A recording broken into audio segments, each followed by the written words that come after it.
When single father Daniel Hayes rescued a mysterious woman from a stormy highway, he thought he was saving a stranger. He had no idea he'd just found the missing billionaire heiress who vanished 20 years ago, or that the people who took her would kill to keep her silent. This is a story of buried secrets, dangerous enemies, and a love that defies all odds. The headlights carved through the darkness like twin blades cutting across the rain-soaked asphalt of Highway 285 as Daniel Hayes gripped the steering wheel with white knuckles. The storm had come out of nowhere, turning what should have been a routine drive home from Denver into a nightmare of reduced visibility and treacherous roads. In the passenger seat, his 8-year-old daughter Emma slept peacefully, her head resting against the window, blissfully unaware of the weather chaos surrounding them. Daniel squinted through the windshield, the wipers working overtime against the relentless downpour. He was bone-tired after a long day of job interviews, 3 rejections and one maybe that felt more like a polite no. Being a single father in a small Colorado town wasn't easy, especially when your military background didn't translate well to civilian jobs that actually paid the bills. "Come on," he muttered under his breath, leaning forward to peer through the rain. "Just get us home safe." That's when he saw her. At first, Daniel thought his eyes were playing tricks on him. Through the wall of rain illuminated for just a split second by his headlights, stood a figure in the middle of the road.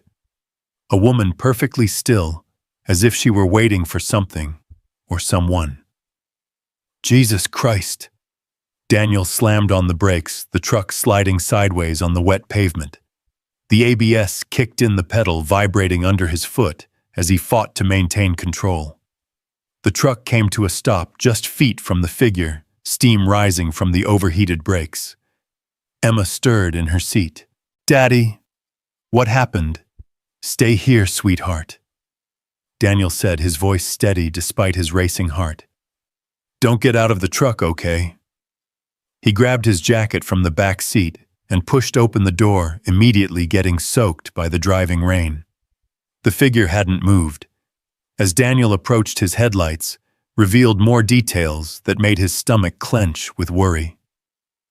She was young, maybe mid-20s, with long auburn hair plastered to her skull by the rain.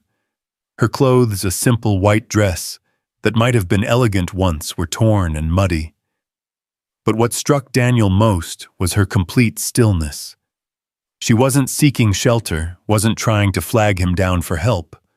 She was just standing there barefoot on the cold asphalt, staring straight ahead with pale blue eyes that seemed to look right through him.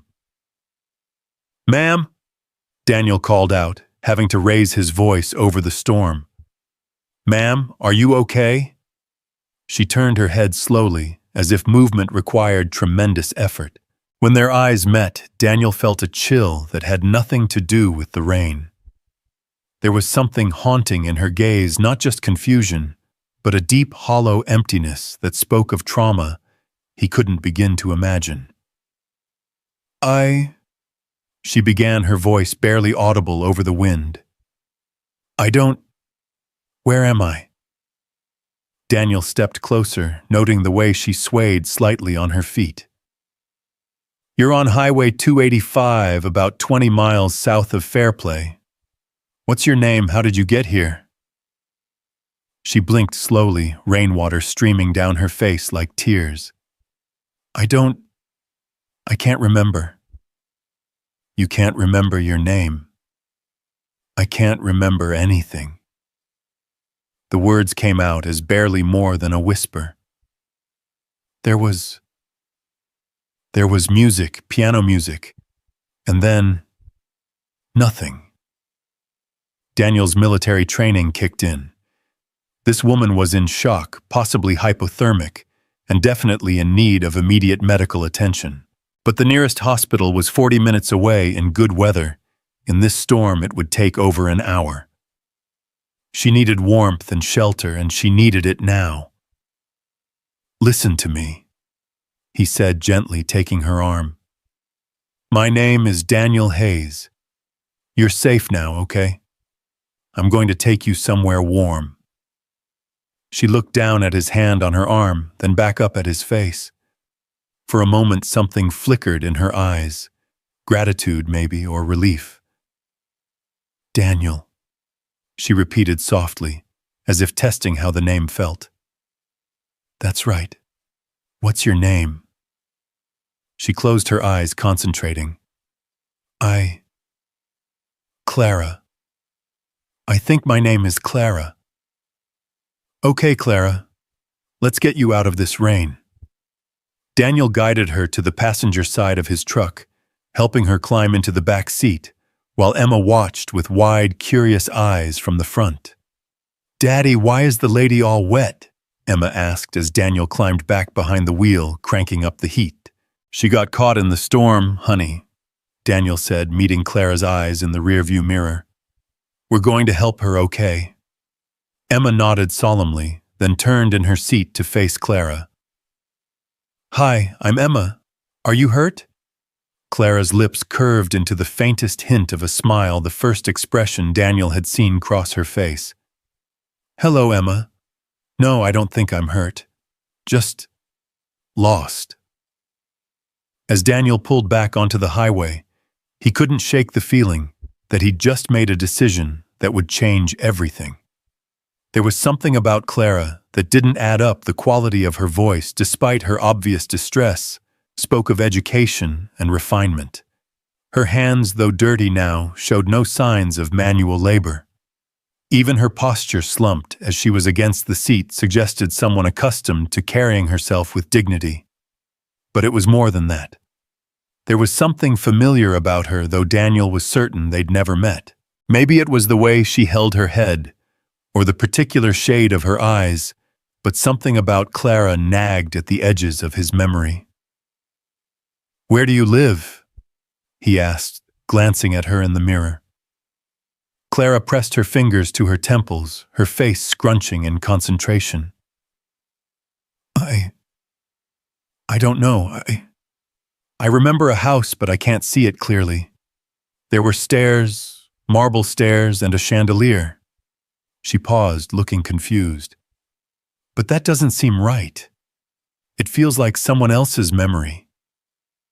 Daniel's hands tightened on the steering wheel. Marble stairs and chandeliers weren't exactly common in small-town Colorado. "What about family, friends, anyone who might be looking for you?" "I don't know." The words came out strangled, heavy with frustration and fear. "I don't know anything. It's like I just started existing 20 minutes ago." Emma reached back and patted Clara's knee with the unconscious kindness that only children possessed. "It's okay. Daddy will help you remember. He's really good at fixing things." Daniel felt a familiar tightness in his chest, the weight of responsibility settling on his shoulders once again. After Emma's mother had died 3 years ago, he'd sworn to protect his daughter from the harsh realities of the world.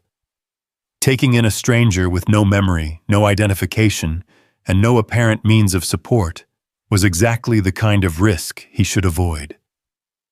But looking at Clara in the mirror, seeing the lost, haunted expression in her eyes, Daniel knew he couldn't just drop her off at the police station or the hospital and walk away.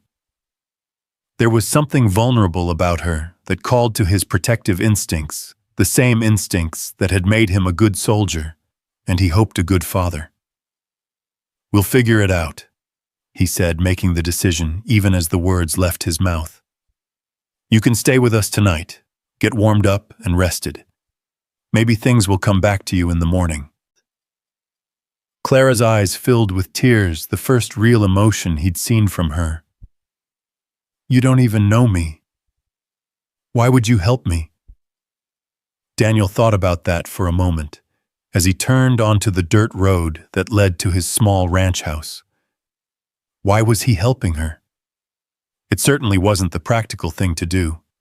A woman with amnesia could be dangerous, could be running from the law, could be mentally ill. But something in his gut told him that Clara was genuinely in trouble, that whatever had happened to her had been beyond her control. "Because that's what people do," he said finally. We help each other.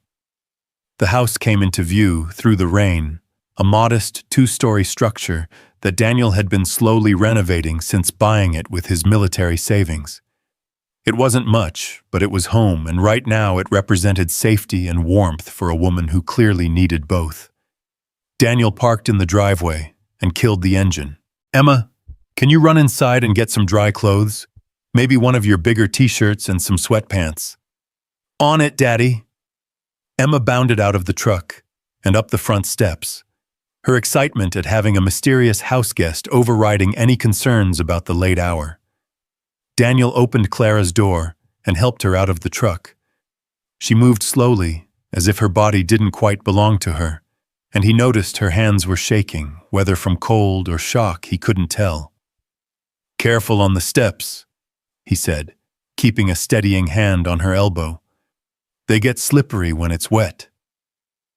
Inside the house was warm and welcoming with soft lighting from table lamps and the lingering scent of the dinner Daniel had cooked earlier.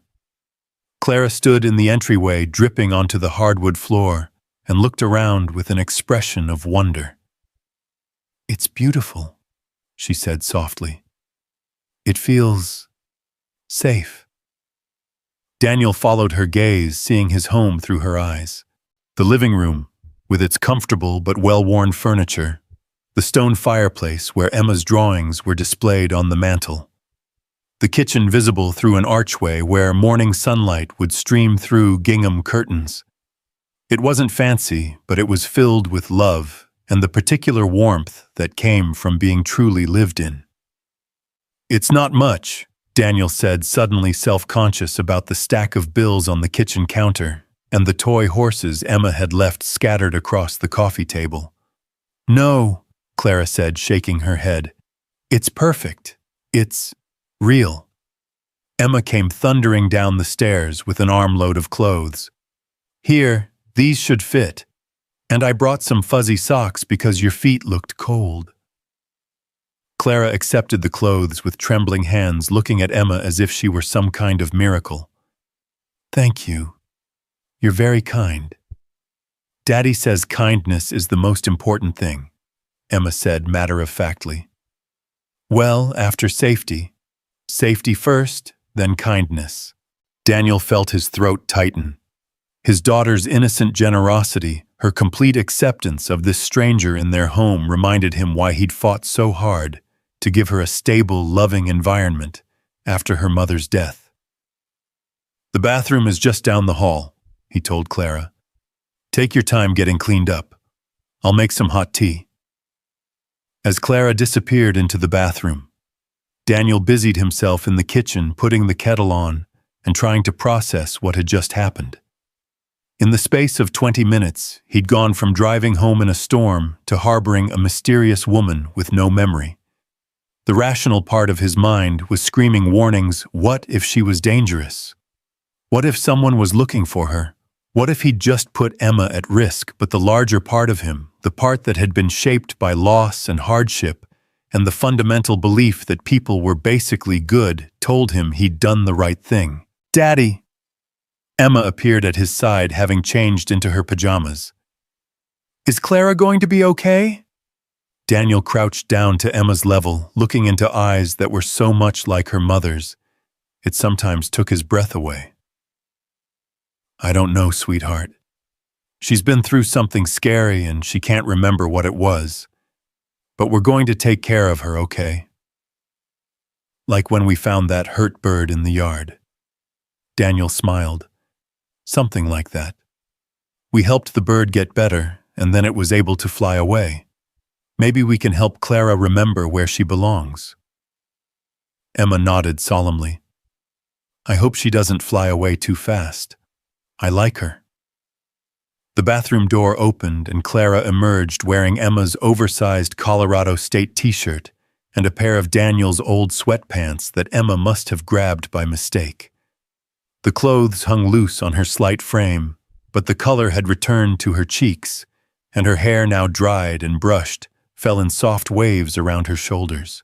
For a moment, Daniel felt like he'd been punched in the gut.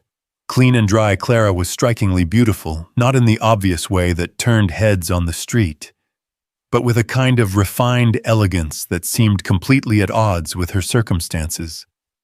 There was something almost ethereal about her, as if she'd stepped out of a painting or a dream. "Better?" he asked, forcing himself to look away and focus on pouring the tea. "Much better. Thank you."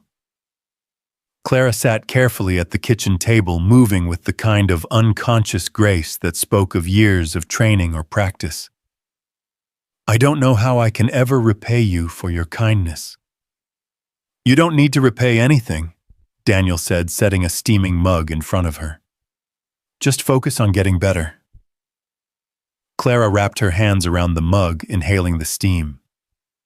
"Chamomile," she said, a note of surprise in her voice.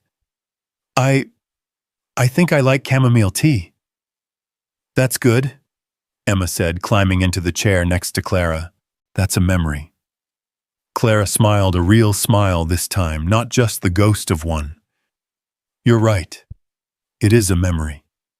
She took a sip of the tea and her eyes fluttered closed. "It tastes like comfort, like being safe." Daniel settled into his own chair, cradling his coffee and studying Clara's face. Now that she was clean and warmed up, he could see details that had been hidden by the rain and mud. There was a small scar along her jawline, barely visible, but perfectly straight, as if it had been made by something sharp. Her hands wrapped around the tea mug were soft and uncalloused, with perfectly manicured nails that spoke of a life free from manual labor. But it was her eyes that drew his attention. They were an unusual shade of pale blue, almost gray, and there was an intelligence in them that suggested education and sophistication.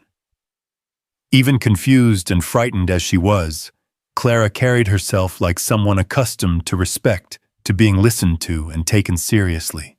"Clara," Daniel said gently, "I need to ask you some questions. Just simple things that might help us figure out where you came from." She nodded, setting down her mug. "Of course. Do you remember anything about today before you were standing on the road?" Clara closed her eyes, concentrating. There was music. Piano music. Something classical, but I can't place the piece. And there was a woman's voice calling my name. But not Clara, something else. Something that started with an S, I think. Sophie, Sarah, Susan. Clara pressed her fingers to her temples again. "I can't quite catch it. It's like trying to remember a dream." "That's okay. What about before today? Any memories of family, friends, work? Fragments? Pieces that don't make sense?" Clara's voice was soft, distant. "I remember a big house with white columns, a piano in a room with tall windows, someone teaching me to dance, a man with gray hair and kind eyes, and—" She paused, her face clouding with confusion. "I remember being afraid, really afraid, but I don't know why." Emma reached over and took Clara's hand. "It's okay to be afraid sometimes. When my mom died, I was afraid all the time. But Daddy made it better." Clara looked down at Emma's small hand in hers, and Daniel saw tears gathering in her eyes again. "Thank you, Emma. You're very wise for someone so young." "I'm 8, Emma said proudly. "Daddy says that's old enough to help people who are sad." Daniel felt that familiar tightness in his chest again. Emma's matter-of-fact acceptance of Clara, her instinctive kindness, reminded him why he'd fallen in love with her mother in the first place. Sarah had possessed that same generous spirit, that immediate compassion for anyone in need. "Emma, it's way past your bedtime," Daniel said, glancing at the clock on the microwave. "Why don't you go brush your teeth? I'll be up to tuck you in a few minutes." Emma nodded, but didn't immediately move to leave. Instead, she looked seriously at Clara. "Are you going to be here in the morning?" Clara glanced at Daniel, uncertainty flickering in her eyes. If your father doesn't mind, I'd like to stay, just until I remember where I belong. Of course you can stay, Emma said with the confidence of someone who'd never doubted her place in the world. We have a guest room. It has a window that looks out at the mountains. After Emma had gone upstairs, the kitchen fell into a comfortable silence. Clara sipped her tea while Daniel tried to figure out what came next. He should probably call the police, let them know he'd found someone who appeared to be suffering from amnesia. They'd take a report, maybe run her fingerprints, see if anyone had filed a missing person report. But something held him back. Maybe it was the way Clara had flinched when he'd mentioned calling for help earlier. Maybe it was his military-honed instinct that told him there was more to this story than simple memory loss. Or maybe it was just the way she looked sitting at his kitchen table, fragile but dignified, lost but not broken. Clara, he said finally, I want you to know that you're safe here. Whatever happened to you, whoever you're running from, if you're running from someone, you don't have to face it alone. Clara's eyes widened. What makes you think I'm running from someone? Call it intuition. 20 years in the army teaches you to read people, to sense when someone's been through trauma. You didn't just lose your memory, Clara. Something happened to you. Something bad. Clara set down her mug with shaking hands.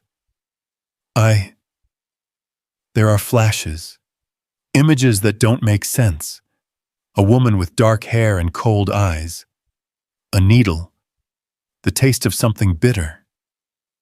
She looked up at Daniel, fear naked in her face. What if I'm not a good person? What if I did something terrible? You didn't, Daniel said with absolute certainty. I don't know how I know that, but I do. Whatever happened to you, you were the victim, not the perpetrator. How can you be so sure?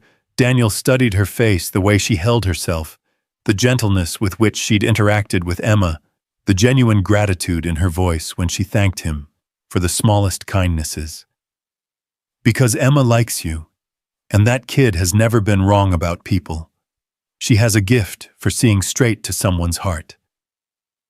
Clara's smile was watery but genuine. She's amazing, so smart and kind. You've done a wonderful job raising her.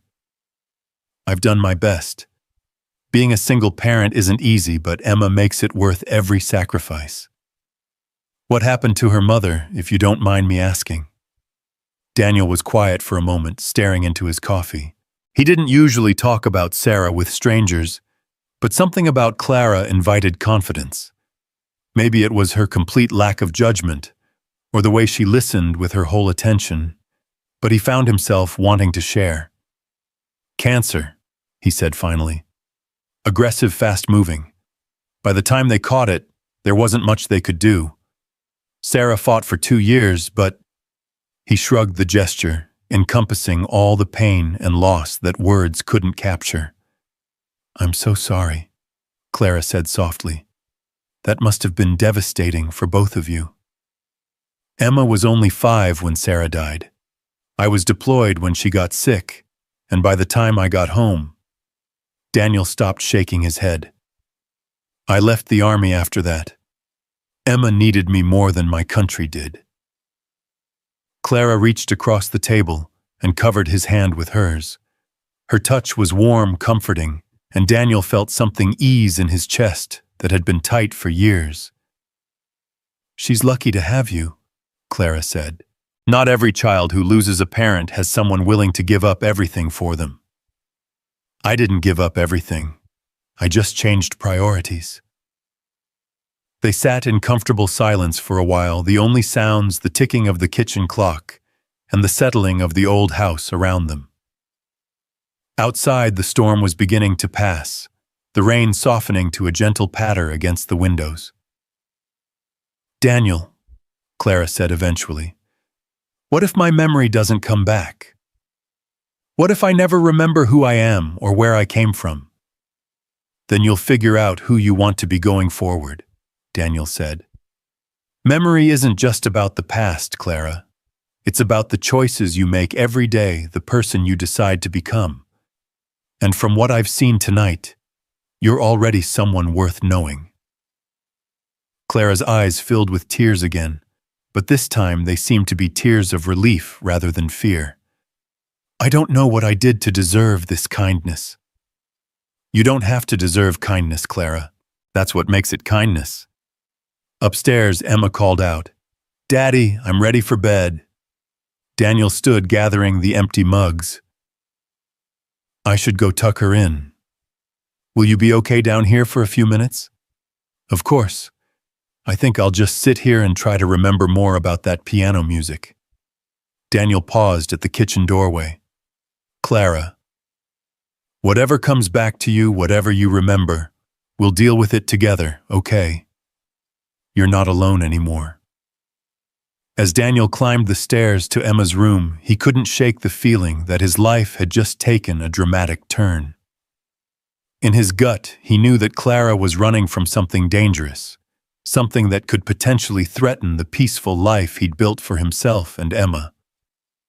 But he also knew that walking away wasn't an option.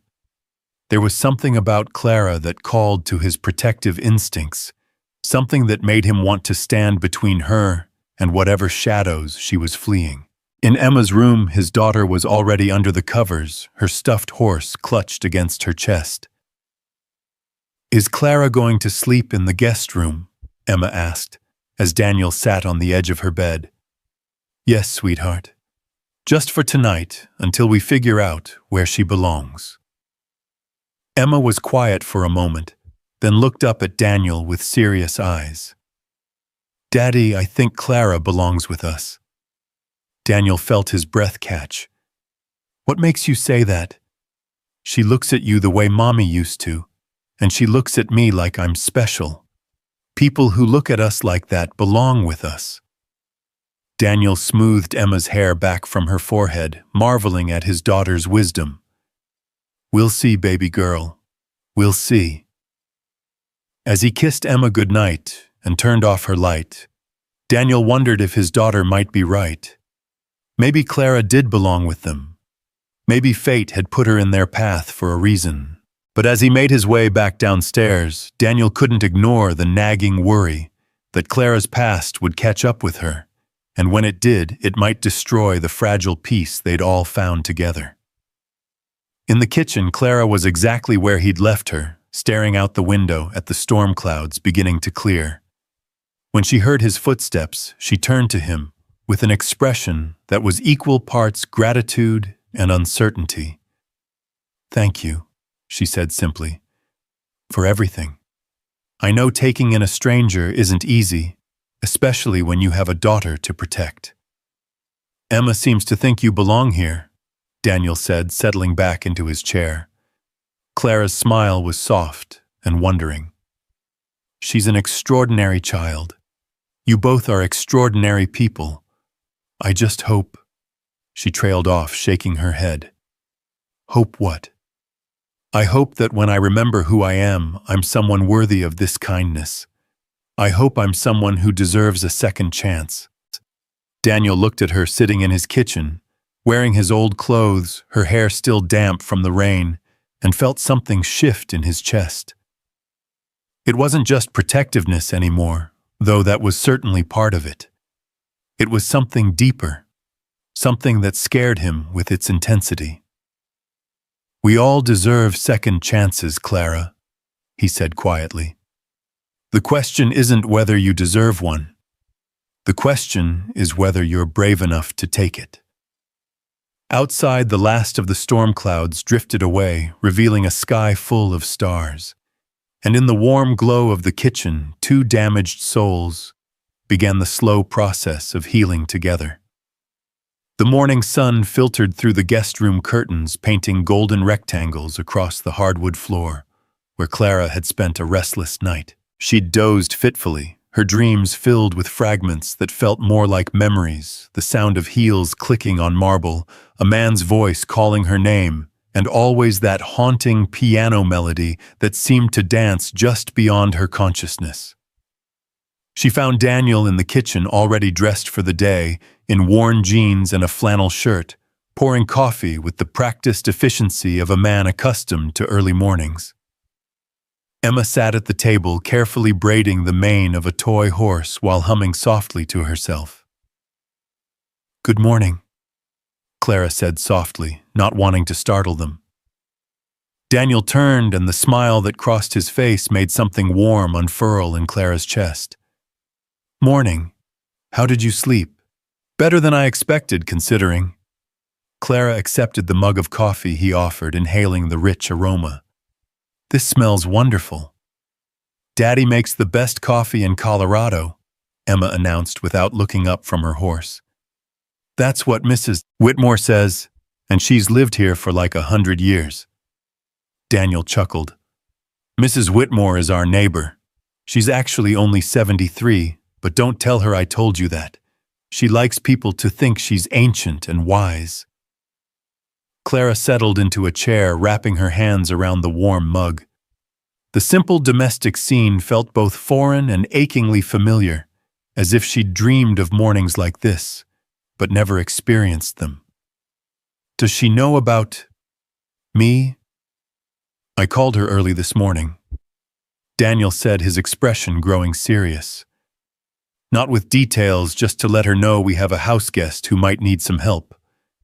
Esther Whitmore used to be a social worker before she retired. If anyone in this town can help us figure out next steps, it's her."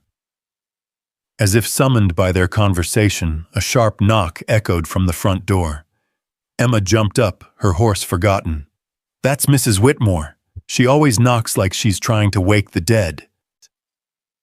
Daniel opened the door to reveal a petite woman with silver hair pulled back in a neat bun and eyes that seemed to miss nothing. She wore a practical wool coat and carried a basket that smelled of fresh baking. "Esther," Daniel said warmly, "come in." "Don't mind if I do," Mrs. Whitmore said, stepping inside and immediately fixing her sharp gaze on Clara. "And you must be the young lady Daniel called about." Clara stood suddenly conscious of her borrowed clothes and uncertain status. "Yes, ma'am. I'm Clara." Mrs. Whitmore studied her for a long moment, and Clara had the uncomfortable feeling of being dissected by a particularly astute scientist. The older woman said finally. "Interesting." "What's interesting?" Emma asked, bouncing on her toes with curiosity. "Your friend Clara has very good posture," Mrs. Whitmore said, setting her basket on the kitchen counter. "The kind that comes from years of training. Dance lessons, perhaps, or finishing school." Clara blinked in surprise. I don't know. Maybe also." Mrs. Whitmore continued unpacking what appeared to be fresh muffins from her basket. "She speaks with a very slight accent. Not local. East Coast, I'd say. Educated. Refined." Daniel leaned against the counter, watching the interaction with interest. "You picked up all that from 30 seconds. 40 years of social work teaches you to observe Daniel Hayes. People reveal more about themselves in the first minute than they realize." Mrs. Whitmore turned back to Clara. "Now, dear Daniel tells me you're having some memory difficulties." Clara sank back into her chair, feeling suddenly exposed. "I can't remember anything before last night. Not my real name, where I'm from, who my family is. Nothing." Mrs. Whitmore poured herself a cup of coffee and settled at the table across from Clara. "But you do remember some things. You knew this was chamomile tea last night without being told. You recognized good posture when I mentioned it. Your memories aren't gone, dear, they're just locked away." "How do I unlock them? Sometimes they come back on their own. Sometimes they need a trigger, a smell, a sound, a familiar place." Mrs. Whitmore's expression grew more serious. "And sometimes they don't come back, because the mind is protecting itself from something too painful to remember. The kitchen fell silent, except for the ticking of the clock and Emma's soft humming as she returned to her toy. Clara stared into her coffee, trying to process the implications of Mrs. Whitmore's words. "What if I don't want to remember?" Clara asked quietly. "What if my past is something terrible?" "Then you deal with it when you're strong enough," Mrs. Whitmore said firmly. "But hiding from the truth never works in the long run, dear. It has a way of finding you whether you're ready or not." Daniel moved to stand behind Clara's chair, his presence warm and reassuring. "Whatever we find out, we'll handle it together." Mrs. Whitmore's keen eyes flickered between them, and Clara caught a knowing smile tugging at the corners of the older woman's mouth. "Well then," she said briskly, "I suppose we should start by seeing if anyone's reported you missing."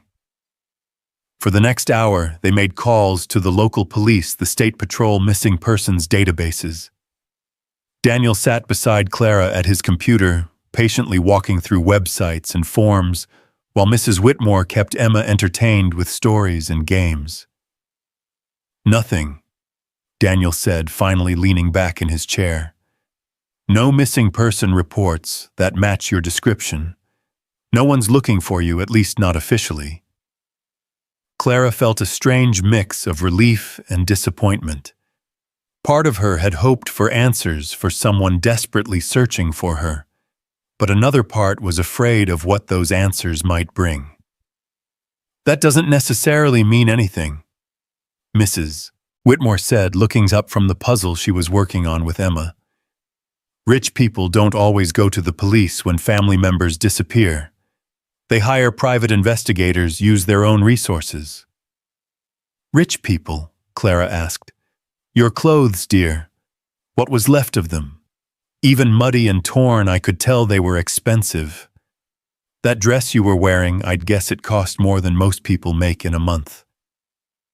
Clara tried to remember the white dress, but it was just another blank space in her mind. "I don't feel rich." "Trauma can change how we see ourselves," Mrs. Whitmore said gently. "Sometimes forgetting is the mind's way of starting over." The conversation was interrupted by Emma's excited gasp. Look at this." She was holding up a section of the newspaper, pointing to something in the corner of the page.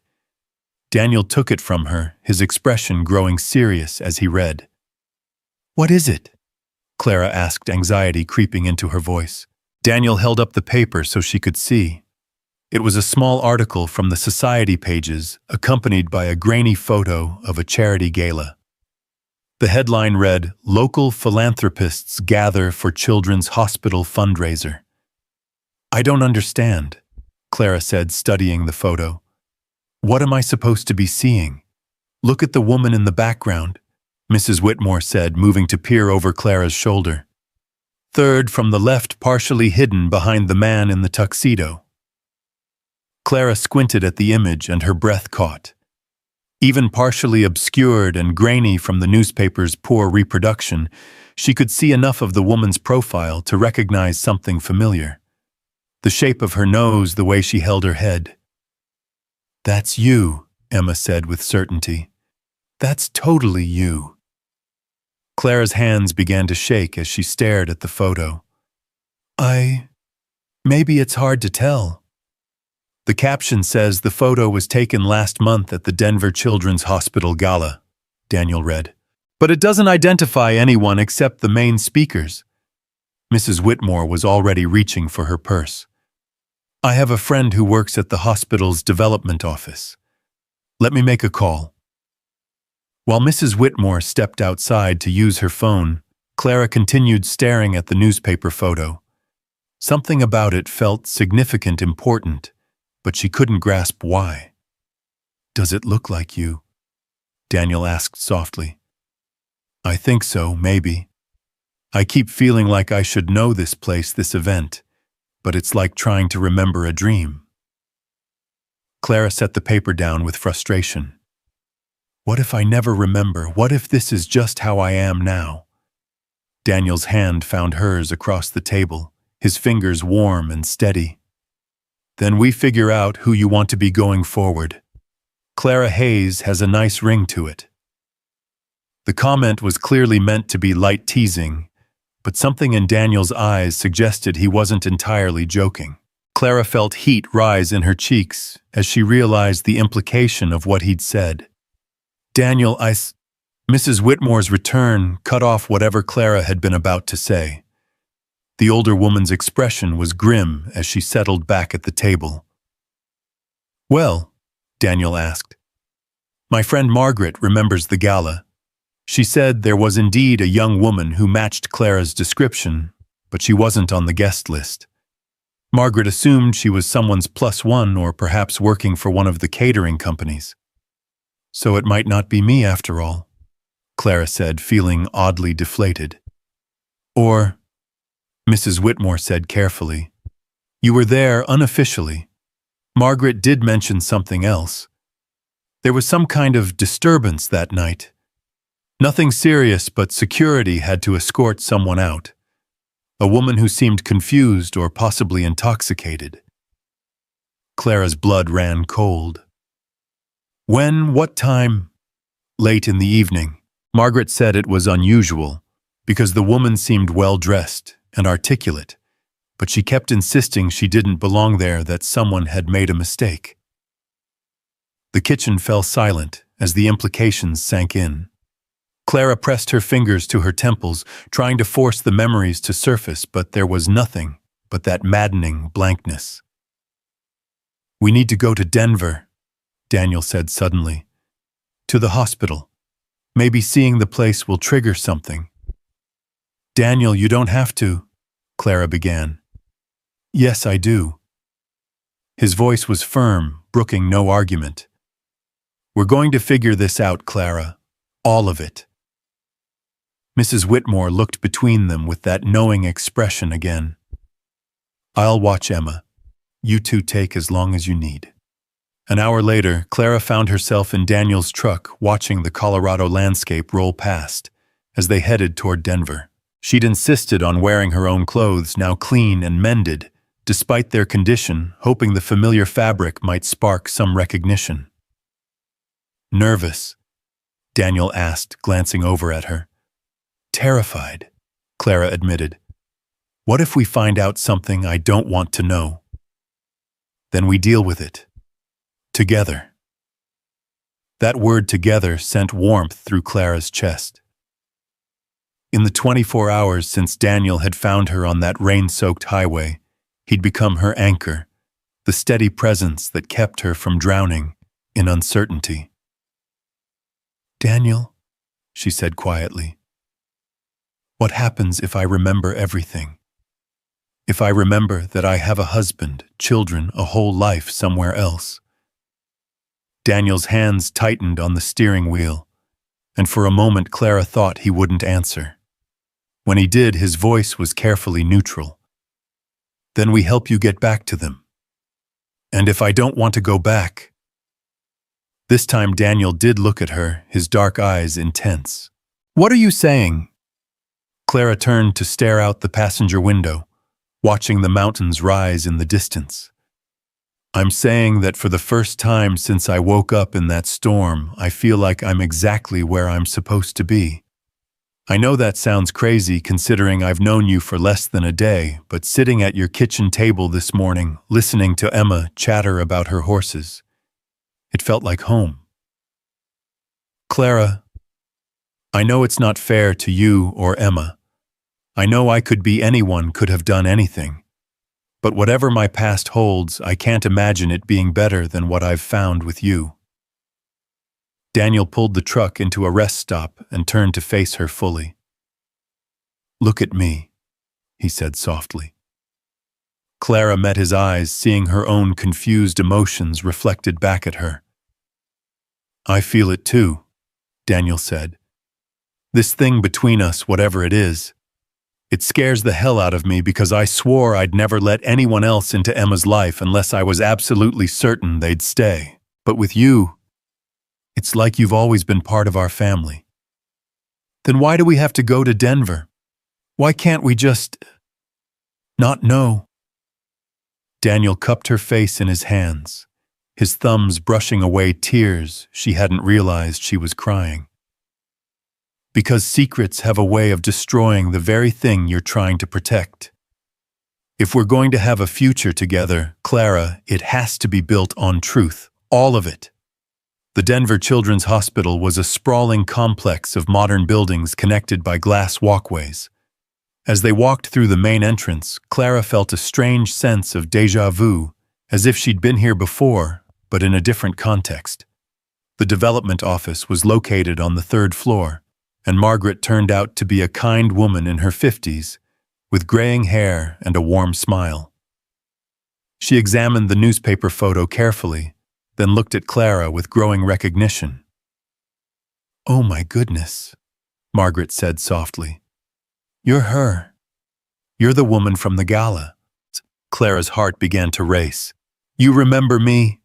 How could I forget? You caused quite a stir that night. You were so insistent that you didn't belong there that someone had brought you against your will. Security thought you might be having some kind of breakdown." "What else do you remember?" Daniel asked, his arm coming around Clara's shoulders in a protective gesture. Margaret frowned, clearly trying to recall details. "You kept mentioning a woman with dark hair. You said she'd given you something to drink, something that made you feel confused. And you kept asking about a piano." At the mention of the piano, Clara gasped. Suddenly, like a dam bursting, images flooded her mind. An elegant ballroom with a grand piano in the corner. A woman with perfectly styled black hair and cold, calculating eyes. The taste of something bitter in champagne. "Sophia." Clara whispered the name, escaping her lips before she could stop it. "What?" Daniel asked urgently. "She called me Sophia, the woman with the dark hair. She said." Clara pressed her hands to her head as more memories crashed over her. "She said it was time to go home. But I didn't want to go. I was afraid of her." Margaret was watching this exchange with growing concern. "Should I call someone, a doctor?" "No," Clara said quickly, though she was swaying on her feet as more fragments of memory surfaced. "I need to remember. I need to know what happened to me." For the next hour, Margaret helped them piece together what she could remember about that night. Clara, or Sophia, had arrived at the gala with an older woman who'd identified herself as the girl's guardian. Everything had seemed normal until late in the evening, when Clara had begun acting strangely, insisting she was in danger and needed help. "The woman you came with," Margaret said. "She was very persuasive. She told security that you'd been having episodes lately, that you were on medication for anxiety, and sometimes became confused. She had papers, medical documents. She seemed genuinely concerned for your welfare." "What did she look like?" Daniel asked. "Elegant. Expensive clothes, perfect makeup. The kind of woman who's used to getting her way. She had this very authoritative manner, like she was accustomed to being in charge." Clara felt sick. The memories were coming faster now, but they were fragmented, chaotic. Flashes of a mansion with white columns. A man with kind eyes who'd called her his princess. The woman with dark hair, Evelyn, standing over her bed with a needle. "I think I was kidnapped." Clara whispered the words, feeling strange and terrible in her mouth. Daniel's arm tightened around her. "What do you remember?" "Not everything, but enough." Clara looked up at him with tears streaming down her face. "My name isn't Clara, it's Sophia. Sophia Laurent. And I think I've been missing for a very long time." Margaret went pale. "Laurent." As in Laurent Industries. "The Billionaire family." Clara nodded slowly. I think my father was Charles Laurent. He died when I was 23. I remember the funeral now. Everyone in black, the endless receiving line of people offering condolences. and Evelyn was there telling me she'd take care of everything. When was this, Paul? Daniel asked, though Clara could see in his eyes that he already suspected the answer. 2002, Clara whispered. It was 2002, which means… She did the math with growing horror. I've been gone for 20 years. The drive back to Fairplay was conducted in stunned silence, both of them trying to process the magnitude of what they'd discovered. Clara Sophia sat with her hands pressed to her temples, more memories trickling back with each passing mile. She remembered the Laurent family estate in Connecticut, the trust fund that would have made her one of the wealthiest women in America, the charitable foundation her father had left in her care. She remembered Evelyn Graves, her father's business partner and supposed friend, who'd stepped in after Charles's death to help Sophia manage her inheritance. And she remembered the night Evelyn had decided Sophia was becoming too independent, too willing to question her guardian's decisions. The drugged tea. Waking up in a private clinic being told she'd had a breakdown. Years of forced medication, of being told she was mentally unstable, of being kept isolated from anyone who might help her. She stole my life, Sophia said, as they pulled into Daniel's driveway. 20 years. She stole 20 years from me. Daniel turned off the engine but made no move to get out of the truck. Sophia, he said carefully, if what you remember is true, you're one of the richest people in America. You have resources, power, the ability to bring this woman to justice. Sophia turned to look at him, seeing the question he wasn't asking. You're wondering if I'll leave. The thought had occurred to me. Sophia reached for his hand, intertwining their fingers. Do you remember what you said this morning about Clara Hayes having a nice ring to it? I was joking. Were you… Sophia studied his face, seeing the uncertainty and hope warring in his expression. Because I've spent the last 20 years as a prisoner, Daniel. I've been kept away from everything that matters, love, family, the simple joy of choosing my own path. And now when I finally have the chance to reclaim my life, I find that the life I want isn't the one that was stolen from me. Daniel's eyes searched hers.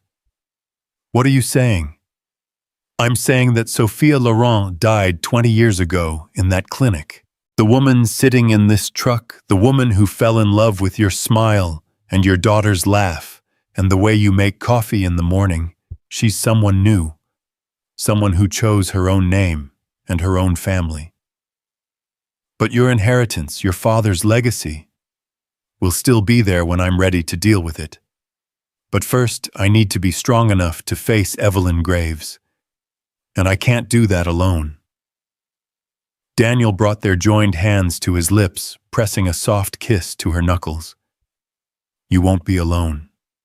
Whatever comes next, we'll face it together. As they walked toward the house, Sophia felt something she hadn't experienced in 20 years, hope. Not just for justice or revenge, but for the future she and Daniel could build together. Whatever demons from her past were waiting to be confronted, she was no longer afraid. She had found her strength in the most unexpected place, in the love of a soldier and his daughter, who had shown her what it meant to truly belong somewhere. Inside the house, Emma was waiting with Mrs. Whitmore, both of them clearly anxious for news. When Sophia walked through the door, Emma ran to her, immediately wrapping her arms around Sophia's waist in a fierce hug. Did you remember everything? Emma asked, looking up with worried eyes. Sophia knelt down to Emma's level, smoothing the little girl's hair. I remembered enough, sweetheart. I remembered that sometimes the most important thing isn't where you came from, but where you choose to go next. So you're staying with us. Sophia looked over Emma's head at Daniel, who was watching them with an expression of such tenderness it took her breath away. If you'll have me. Forever, Emma asked, with the absolute faith that only children possessed. Forever, Sophia promised, and meant it with every fiber of her being. As Mrs. Whitmore bustled around making dinner and Emma chattered about her day, Sophia felt the pieces of her new life settling into place. Tomorrow would bring challenges confronting Evelyn, reclaiming her identity, figuring out how to merge her old life with her new one. But tonight, she was exactly where she belonged, in a warm kitchen with the man she loved, and the daughter who had already claimed a permanent place in her heart. The past might have shaped her, but it no longer defined her. She was no longer the imprisoned heiress or the lost woman on the highway. She was Clara Hayes, and she was finally truly home. The peace of that evening was shattered 3 days later when a black sedan pulled into Daniel's driveway at precisely 8 in the morning. Sophia was in the kitchen helping Emma pack her lunch for school when she caught sight of the vehicle through the window. Her blood turned to ice. "Daniel!" She called, her voice tight with barely controlled panic. He appeared from the living room, took one look at her face, then followed her gaze to the sedan. 2 figures emerged, a man in an expensive suit and a woman with perfectly styled dark hair that Sophia recognized with sickening clarity. "Emma, go to your room," Daniel said quietly, his military training evident in the calm authority of his voice. "But Daddy, now sweetheart, take your backpack and stay upstairs until I come get you." Emma must have sensed the tension because she obeyed without further protest, casting worried glances over her shoulder as she climbed the stairs. The knock on the door came exactly 30 seconds later, 3 sharp raps that seemed to echo through the house like gunshots. Daniel positioned himself between Sophia and the door, his hand resting protectively on her shoulder. "Whatever happens," he murmured, "remember that you're not alone anymore." Sophia nodded, drawing strength from his presence as Daniel opened the door. The woman standing on their porch was exactly as Sophia remembered. Elegant, poised, and radiating the kind of cold confidence that came from decades of getting her way. Evelyn Graves had aged well, her dark hair now showing distinguished silver streaks, her makeup flawless despite the early hour. "Sophia, darling," Evelyn said, her voice dripping with false warmth. "Thank goodness we found you. When Dr. Morrison called to say you'd wandered away from the facility again, we were beside ourselves with worry." The man beside her, tall, thin, with the predatory look of an expensive lawyer, stepped forward. "Ms. Laurent, I'm Richard Blackwood, your legal guardian. We're here to take you home." Sophia felt Daniel tense beside her, but she forced herself to speak calmly. "I'm not going anywhere with you." Evelyn's smile never wavered, but something cold flickered in her eyes. "Oh, sweetheart, I know you're confused. The medication changes can be so disorienting. But Dr. Morrison has adjusted your prescription, and you'll feel much better once we get you back to Willowbrook." "Willowbrook?" Daniel asked, his voice dangerously quiet. "A private psychiatric facility," Blackwood explained, producing a leather portfolio from his briefcase. "Ms. Laurent has been a patient there for many years, suffering from severe mental illness that requires constant supervision." "That's a lie," Sophia said. But even as the words left her mouth, she could see the doubt creeping into Daniel's expression. These people had documentation, official-looking papers, the kind of authority that came with expensive suits and polished presentations. Evelyn stepped closer, her voice taking on a tone of practiced concern. "Sophia, you know how your episodes affect your memory. You've done this before, or run away, created elaborate fantasies about being kidnapped or imprisoned. The doctors say it's your mind's way of coping with the trauma of your father's death." "Show me the papers," Daniel said, extending his hand toward Blackwood. The lawyer hesitated for just a fraction of a second, barely perceptible, but Daniel caught it. "I'm afraid patient confidentiality laws prevent me from sharing specific medical information with unauthorized individuals. Then you can leave, Daniel said flatly. This is my property, and Sophia is my guest. She's made it clear she doesn't want to go with you. Evelyn's mask of concern slipped slightly. Mr. Hayes, isn't it? I understand you mean well, but you have no idea what you're dealing with. Sophia is extremely unwell. She's been known to become violent to hurt herself and others. Keeping her here puts your daughter at risk. Sophia felt something crack inside her chest at the mention of Emma. Don't you dare, she whispered, but Evelyn continued relentlessly. The last time she had an episode, she nearly killed a nurse, set fire to her room. The doctors had to sedate her for 3 days. Evelyn's voice was smooth, practiced, convincing. I know she seems lucid now, but that's the nature of her condition.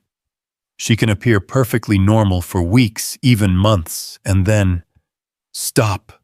Sophia's voice cut through Evelyn's litany of lies like a blade. Just stop. But the damage was done. She could see it in Daniel's face, not doubt about her exactly, but uncertainty about what was best for Emma. The protective father in him was warring with his feelings for Sophia, and Evelyn had known exactly which pressure point to hit. Perhaps, Blackwood said smoothly, we could discuss this more privately. Mr. Hayes, surely you understand that a man in your position, a single father with limited resources, can't provide the kind of specialized care Mrs. Laurent requires. What's that supposed to mean? Daniel's voice had gone dangerously quiet. Well, Blackwood spread his hands in a gesture of false reasonableness. There's the matter of your military discharge, medical reasons. Wasn't it? PTSD can be so unpredictable. And then there's your current employment situation, or rather lack thereof. The state takes a very dim view of unstable home environments when children are involved. The threat was clear, and Sophia felt sick. They weren't just coming for her, they were threatening Emma, threatening the life Daniel had built for his daughter. You bastards, she breathed. Stepping forward, but Daniel's hand on her arm stopped her. It's okay, he said quietly, though his jaw was clenched tight enough to crack teeth. They're leaving, now. Evelyn's smile was triumphant. Of course, Mr. Hayes. We'll give you some time to think about what's best for everyone involved. But Sophia, darling, you know we can't wait forever. Your trust fund requires active management, and there are decisions that need to be made. My trust fund. Sophia felt a chill of understanding wash over her. $20 billion is a significant responsibility, Blackwood said. Far too much for someone in your condition to handle alone. Fortunately, Ms. Graves has been an excellent steward of your assets all these years. The pieces clicked into place with sickening clarity. The trust fund, the inheritance. Evelyn hadn't just stolen Sophia's life, she'd been stealing her money. Using Sophia's supposed mental illness as cover for embezzlement on a massive scale. Get off my property, Daniel said, his voice deadly calm. And if you come back without a court order signed by a judge, I'll have you arrested for trespassing. Evelyn's facade finally cracked completely. You have no idea what you're interfering with, she hissed. Sophia Laurent is a very sick woman, and she belongs in an institution. One way or another, she's coming home with us. Over my dead body, Daniel replied. Something flickered across Evelyn's face, calculation perhaps, or consideration of options. That could be arranged, she said softly, then seemed to catch herself. What I mean is, Mr. Hayes, accidents do happen to people who get involved in situations beyond their understanding. The threat was unmistakable, and Sophia saw red. 20 years. of suppressed rage, of forced compliance, of being told she was crazy when she knew she was sane, erupted all at once. "You poisoned me," she said, her voice shaking with fury. "You drugged me, locked me away, stole my inheritance, and destroyed my life. And now you're threatening the man I love and his daughter." Evelyn's eyes went cold as winter. "Careful, Sophia. We wouldn't want another episode in front of witnesses." But Sophia was beyond caring about threats or consequences. "There won't be another episode because there never was a first one. You made it all up. The mental illness, the dangerous behavior, all of it. You needed me declared incompetent so you could control my money." "Prove it," Blackwood said with supreme confidence. "You have no evidence, no witnesses, no documentation of any wrongdoing. All you have are the delusional ramblings of a mentally ill woman with a history of false accusations." Daniel stepped forward, and for a moment Sophia thought he might actually hit the lawyer. "I think it's time for you to leave." "Indeed," Evelyn said, her composure restored. "But we'll be back, Sophia. And next time, we'll bring proper authority. You can't run from your responsibilities forever." As the black sedan pulled out of the driveway, Sophia collapsed into Daniel's arms, shaking with adrenaline and terror. "They're going to take me back," she whispered against his chest. "They have money lawyers' fake medical records. Who's going to believe me over them?" Daniel held her tightly, his hand stroking her hair. "We'll figure it out. There has to be evidence somewhere, something that proves what they did to you." 20 years, Daniel. They've had 20 years to cover their tracks, to create a paper trail that makes me look insane. Sophia pulled back to look at him, tears streaming down her face. "And they threatened Emma. I can't let them hurt her because of me." "Nobody's going to hurt Emma," Daniel said firmly. "And nobody's taking you anywhere you don't want to go." From upstairs came the sound of a door opening, followed by Emma's voice calling down uncertainly. "Daddy, is it safe to come down now?" Daniel looked at Sophia, who quickly wiped her eyes and tried to compose herself. The last thing Emma needed was to see the adults in her life falling apart. "It's safe, sweetheart," Daniel called back. Emma appeared at the top of the stairs, her backpack still clutched in her small hands. "Who were those people? They looked mean." Sophia forced a smile. "Just some people from my past, honey. Nothing for you to worry about." But Emma, with the uncanny perceptiveness of children, wasn't fooled. "They want to take you away, don't they?" The simple question hit Sophia like a physical blow. She knelt down as Emma reached the bottom of the stairs, meeting the little girl at eye level. "They think they do," Sophia said carefully. "But I'm not going anywhere. This is my home now with you and your daddy." Emma studied Sophia's face with serious 8-year-old eyes. "Promise. I promise." As Daniel drove Emma to school, Sophia called Mrs. Whitmore, who arrived within minutes, wearing a grim expression and carrying what appeared to be a small arsenal of legal documents. "I've been making some calls," the older woman announced without preamble. "Old friends in social services, contacts in the legal community. What those people are trying to do to you is called guardianship abuse, and it's more common than you might think." Sophia felt a flicker of hope. "You believe me?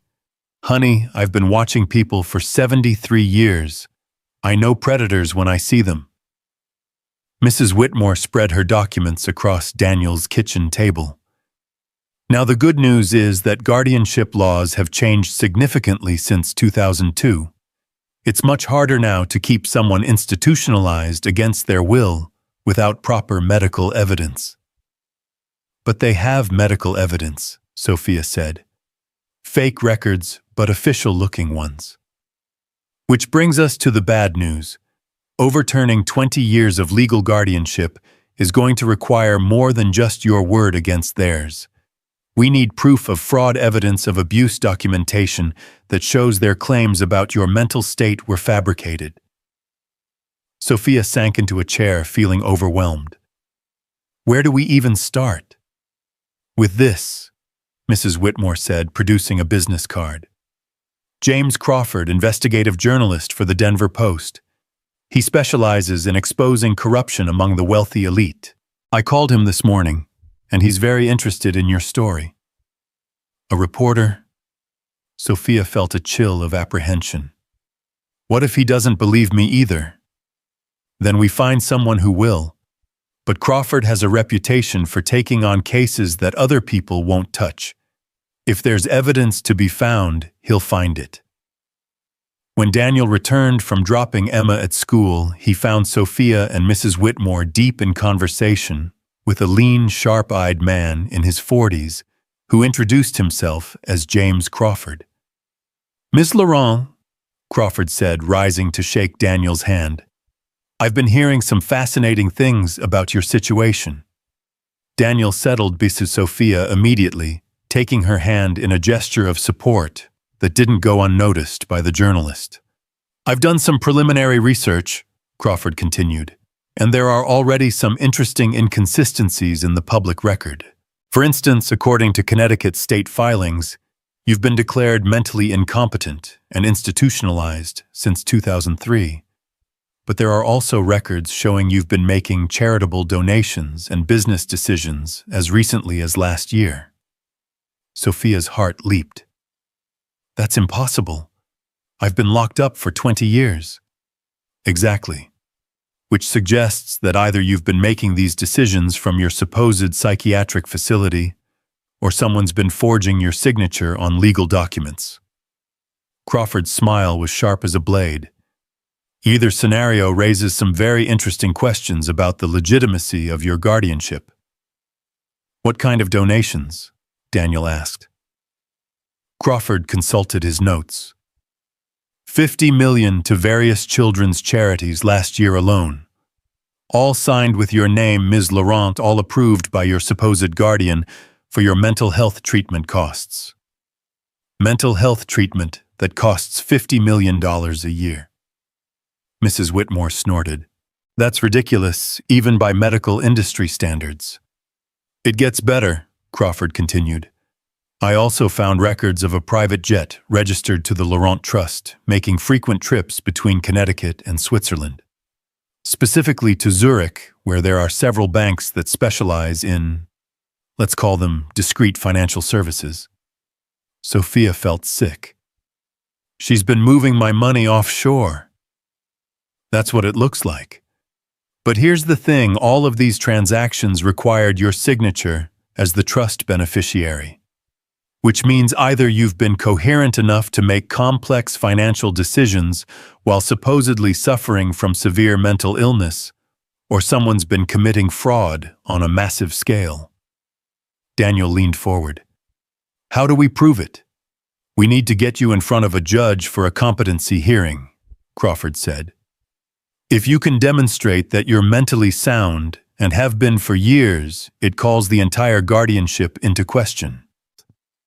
"But won't they just say I'm having a lucid period?" Sophia asked. "From what I remember about psychiatric law, even severely mentally ill people can have times when they seem normal." "They could try that argument," Mrs. Whitmore said. "But not if we can prove that your supposed illness was fabricated from the beginning."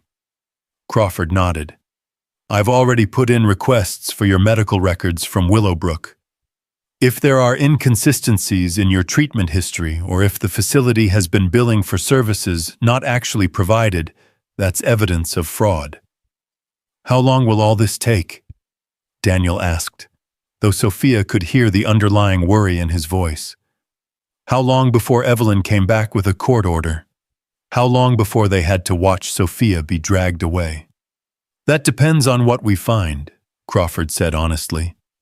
"Best case scenario, we uncover enough evidence of fraud to get an emergency hearing within a week or two. Worst case, I disappear into that facility and you never see me again." Sophia finished quietly. The room fell silent as the reality of their situation sank in. They were fighting against people with unlimited resources, 20 years of careful planning, and the full weight of the legal system behind them. "There's something else," Crawford said, his expression growing more serious. "In cases like this, when there's this much money at stake, the perpetrators tend to get desperate when they feel cornered. You need to be very careful, all of you." "What do you mean?"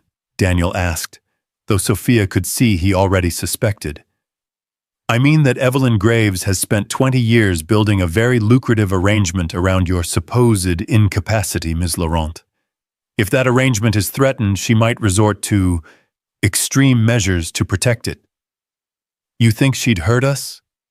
Sophia felt cold dread pooling in her stomach. "I think you should assume she's capable of anything," Crawford said bluntly.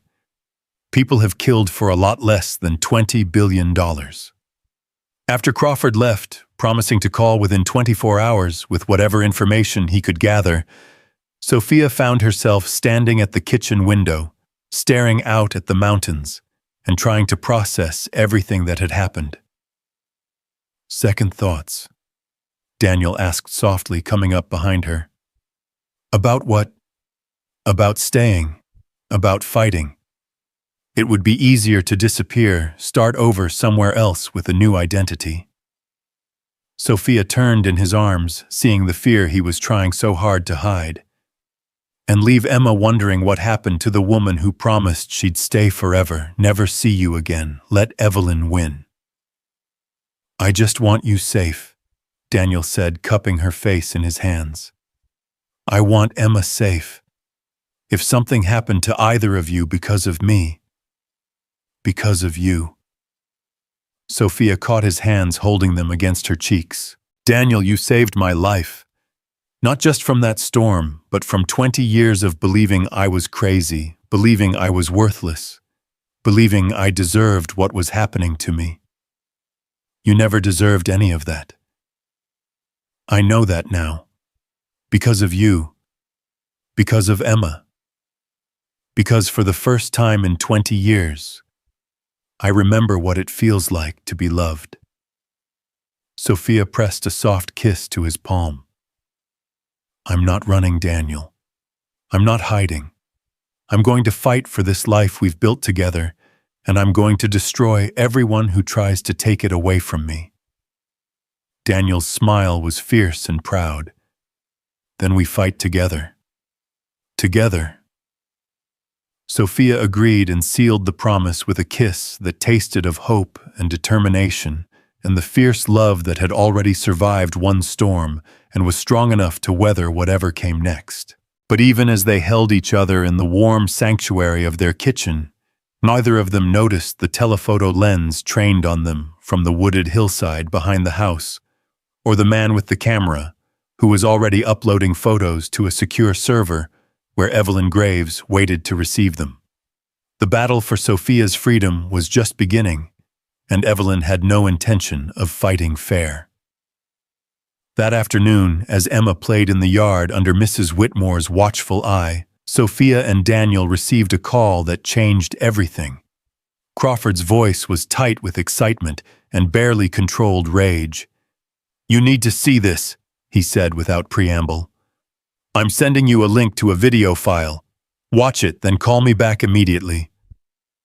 The video was security footage from the Denver Children's Hospital gala time-stamped 3 weeks earlier. It showed Sophia, though she looked different, more subdued, moving with the careful precision of someone heavily medicated entering the building beside Evelyn Graves. "Look at the timestamp," Daniel said, pausing the video. "This was taken at 7:15 p.m. They watched as Evelyn guided Sophia through the crowd, introducing her to various donors and dignitaries. Sophia smiled and nodded at appropriate moments, but there was something hollow about her responses, something mechanical that made Daniel's jaw clench with fury. "She's drugged," he said flatly. "Look at her eyes. She's barely conscious." The video continued, showing Evelyn leading Sophia to a quiet corner where she handed her a glass of champagne. They watched Sophia drink it obediently, then saw her expression change as the additional medication took effect.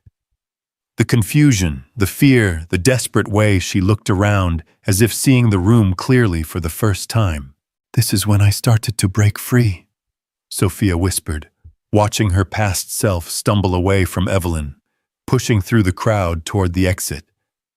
Something about the music, the noise it must have cut through the phone. The final frames showed Evelyn speaking urgently to security guards, pointing after Sophia's retreating figure. Even without sound, her body language clearly conveyed distress and concern for a mentally ill patient. "She orchestrated the whole thing," Daniel said, his voice shaking with rage. "She brought you there drugged, then, when the medication wore off enough for you to realize something was wrong, she used your panic as proof that you were mentally ill." Sophia's phone rang. Crawford's number. "Did you watch it?" he asked as soon as she answered. "Every second," Sophia said, her voice hollow. "How did you get this to?" "A contact at the hospital. The security chief remembered the incident and pulled the footage when I asked about it. There's more, Sophia, much more." "What do you mean?" "I mean I've been digging into Willowbrook's financial records and the numbers don't add up. They've been billing your trust fund for round-the-clock psychiatric care for a private patient, you at a rate of approximately $4,000 per day." Sophia did the math quickly. "That's over $1 million a year. Every year for 20 years. But here's the interesting part, I can't find any evidence that you were actually receiving that level of care. In fact, I can't find much evidence that you were receiving any care at all." Daniel took the phone from Sophia's trembling hands. "What are you saying, Crawford?" "I'm saying that either Willowbrook has been defrauding the Laurent Trust for 20 years, or Sophia Laurent hasn't been a patient there for nearly as long as the records claim." The implications hit them both like a physical blow. If Sophia hadn't been at Willowbrook, where had she been? What had Evelyn done with her for all those years? "There's more," Crawford continued. "I've been tracking the ownership of Willowbrook, and it gets very interesting. The facility is owned by a shell company, which is owned by another shell company, which is ultimately owned by a trust based in the Cayman Islands." "Let me guess," Daniel said grimly. "A trust that Evelyn Graves has access to." "Bingo. She's been paying herself to keep you imprisoned, Sophia. She created an entire fake medical facility just to justify stealing your inheritance." Sophia sank into a chair, overwhelmed by the scope of Evelyn's deception. "How is that even possible? How did no one notice?" "Because she's very good at what she does, and because the oversight systems for guardianship cases are woefully inadequate, especially for wealthy families who prefer to handle things privately." Daniel was quiet for a long moment, processing everything they'd learned. "Crawford, if Willowbrook is fake, if the medical records are fabricated, then what happened to Sophia for 20 years? Where was she actually being held?" The silence on the other end of the line was ominous. "I don't know," Crawford admitted finally. "But I'm going to find out. In the meantime, you need to be very, very careful. If I'm right about this, if Evelyn has been running a 20-year con involving kidnapping, imprisonment, and massive financial fraud, then she's not going to let Sophia's escape destroy everything she's built." "What do you recommend?" Daniel asked. "Get somewhere safe. Get somewhere public. And whatever you do, don't trust anyone connected to the Laurent family or Evelyn Graves. Anyone." After Crawford hung up, Sophia and Daniel sat in stunned silence, trying to process the magnitude of what they'd discovered. 20 years of her life stolen not just by imprisonment, but by an elaborate fraud that had enriched her captors while the world believed she was receiving the best possible care. "I need to call my lawyers," Sophia said finally. "My real lawyers, the ones who handled my father's estate." "Are you sure they're still your lawyers?" Daniel asked gently. After 20 years after being declared incompetent. Sophia felt a chill of realization. Of course. Evelyn would have replaced anyone loyal to Sophia or her father years ago. Everyone she'd once trusted, everyone who might have questioned her guardianship, would have been systematically removed from positions of influence. She thought of everything, Sophia whispered. She's had 20 years to perfect this system. 20 years to remove anyone who might help me to create a perfect prison that no one would ever think to question. Daniel pulled her into his arms, holding her as she shook, with the overwhelming realization of how completely she'd been betrayed. Not just by Evelyn, but by everyone who was supposed to protect her lawyers. Doctors, social workers, judges. All of them had failed her, and some of them had been bought. "It's not over," Daniel said fiercely. "We have evidence now. We have proof that she's been defrauding your trust. That changes everything." "Does it?" Sophia pulled back to look at him. "She has 20 years of documentation saying I'm mentally ill. She has a facility with my name on the patient rolls. She has medical professionals who will swear I've been receiving treatment. What do we have security footage and financial irregularities that could be explained away? We have the truth. The truth doesn't always win, Daniel. Money wins, power wins, and Evelyn has both." Before Daniel could respond, the sound of a car in the driveway made them both freeze. But this time, it wasn't a black sedan. It was Mrs. Whitmore's old Buick, and she was driving faster than Sophia had ever seen her drive. The older woman burst through the front door without knocking, her face pale with urgency. "Emma's school called," she said without preamble. "Someone tried to pick her up an hour ago.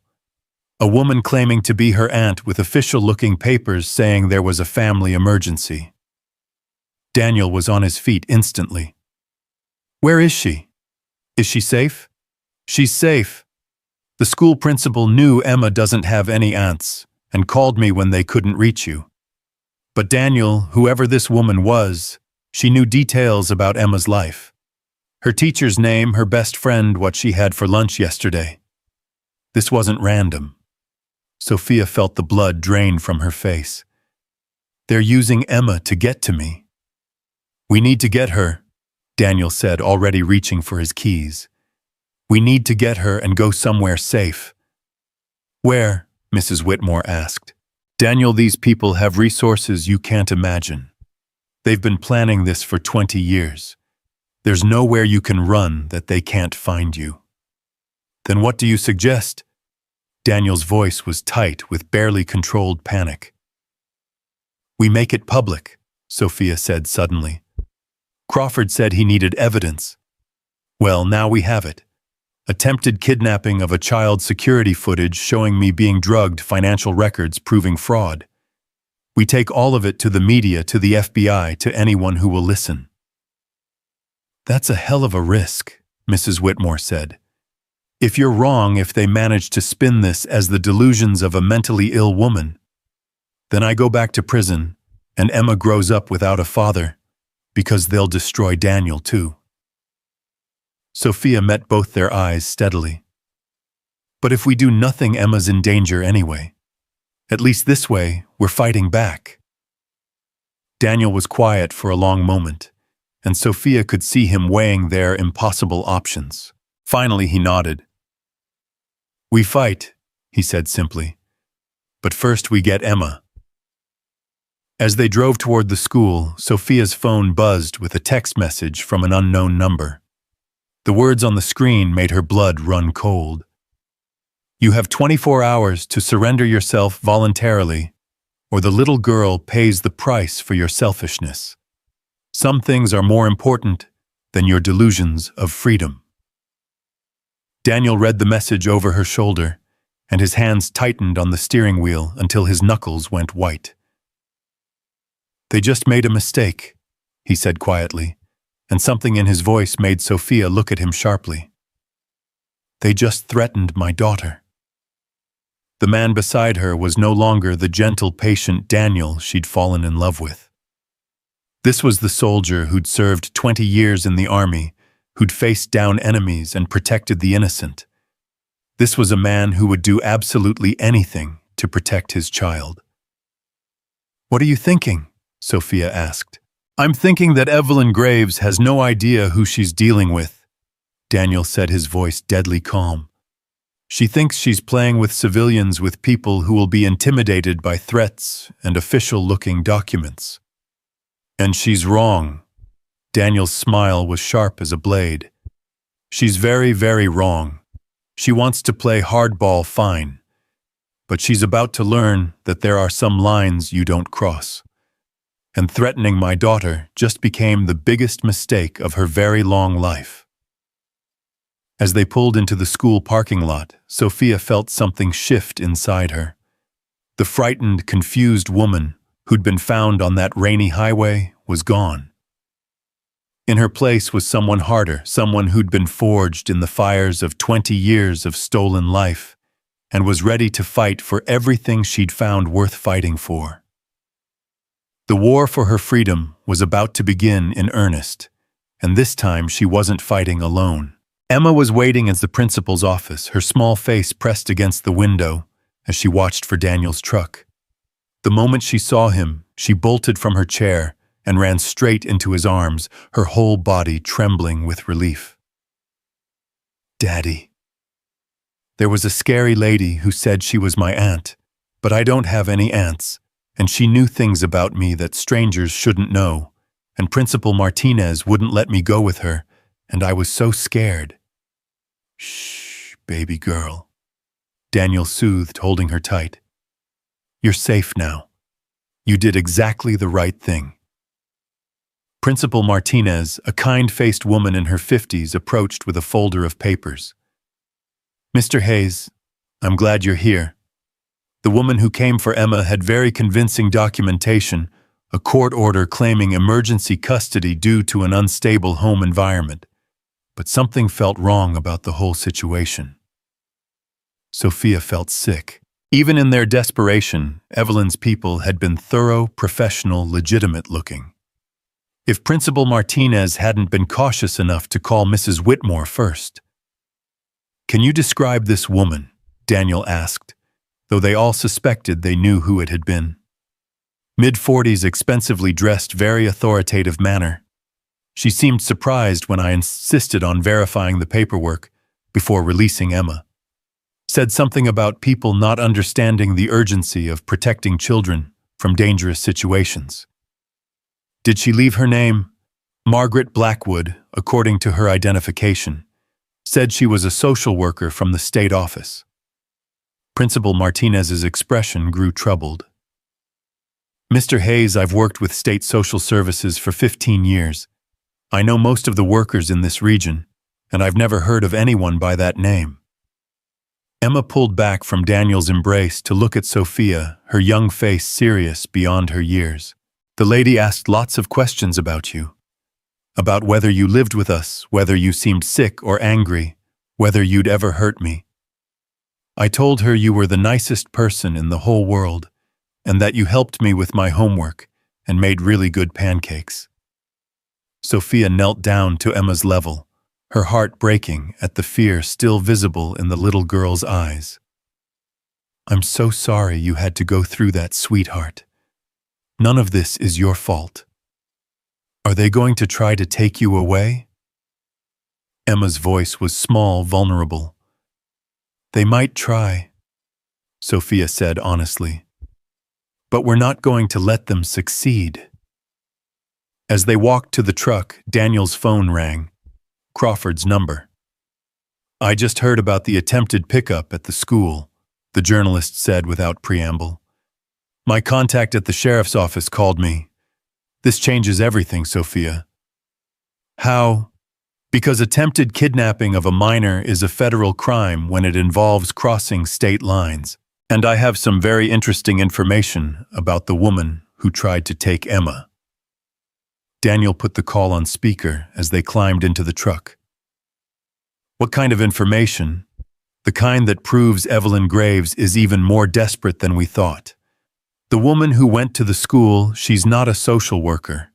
She's a private security contractor with a very interesting resume. Former military, specializes in extractions and relocations. She's worked for some very wealthy clients who needed problems to disappear quietly. Sophia felt cold dread pooling in her stomach. What are you saying?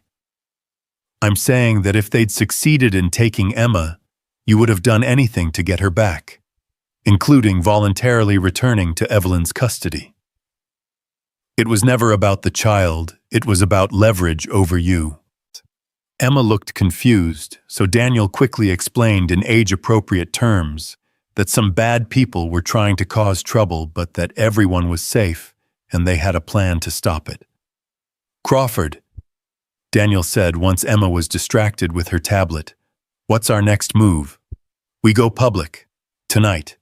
I've got enough evidence to run a front-page story tomorrow morning, and I've already contacted my colleague at 60 Minutes. They want to do a full investigation piece, but they need Sophia to go on record. Sophia's heart raced. Going public meant no more hiding, no more pretending to be just Clara Hayes living a quiet life in small-town Colorado. It meant exposure scrutiny, and almost certainly retaliation from Evelyn. If I do this, she said carefully, if I tell my story publicly, there's no going back. Evelyn will come at us with everything she has. She's already coming at you with everything she has, Crawford pointed out. At least this way you're controlling the narrative instead of reacting to hers. Daniel reached over and took Sophia's hand. It's your choice. Whatever you decide, we'll face the consequences together. Sophia looked back at Emma, who was humming softly while playing a game on her tablet, blissfully unaware that her entire world hung in the balance. This innocent child who'd accepted Sophia into her life with such open trust deserved better than to be used as a pawn in Evelyn's twisted games. Do it, Sophia said firmly. Set up the interview. That evening, while Emma played at Mrs. Whitmore's house, Sophia and Daniel met Crawford at a secure location, a small conference room at the Denver Post that had been swept for surveillance devices. Also present was FBI Special Agent Maria Santos, a sharp-eyed woman in her 30s who specialized in financial crimes. Ms. Laurent, Agent Santos said, before we begin, I need to inform you that everything you say tonight could be used in a potential federal prosecution. You have the right to have an attorney present. The attorneys I had 20 years ago were either bought off or replaced, Sophia said. Right now, the only people I trust are in this room. Santos nodded and activated a digital recorder. Please state your full name for the record. My name is Sophia Marie Laurent. I am the daughter of Charles Laurent, founder of Laurent Industries, and the sole beneficiary of the Laurent Family Trust. Sophia's voice was steady, strong. 20 years ago, I was kidnapped and held prisoner by my legal guardian, Evelyn Graves, who has been stealing my inheritance and using my forced disappearance to commit fraud on a massive scale. For the next 3 hours, Sophia told her story. Everything she could remember about the night she was drugged, the years of forced medication, the fake psychiatric facility, the way Evelyn had systematically isolated her from anyone who might help. Crawford recorded every word while Agent Santos took detailed notes. You said earlier that you believe Willowbrook Psychiatric Hospital is essentially a front operation, Santos said. Can you elaborate on that? I was supposedly a patient there for 20 years, receiving round-the-clock care at a cost of over $1 million annually. But I have no memory of being there for more than brief periods. I remember being moved frequently, always heavily sedated, always isolated from other patients or staff. Where do you think you were actually being held? Sophia closed her eyes, trying to summon memories that had been chemically suppressed for 2 decades.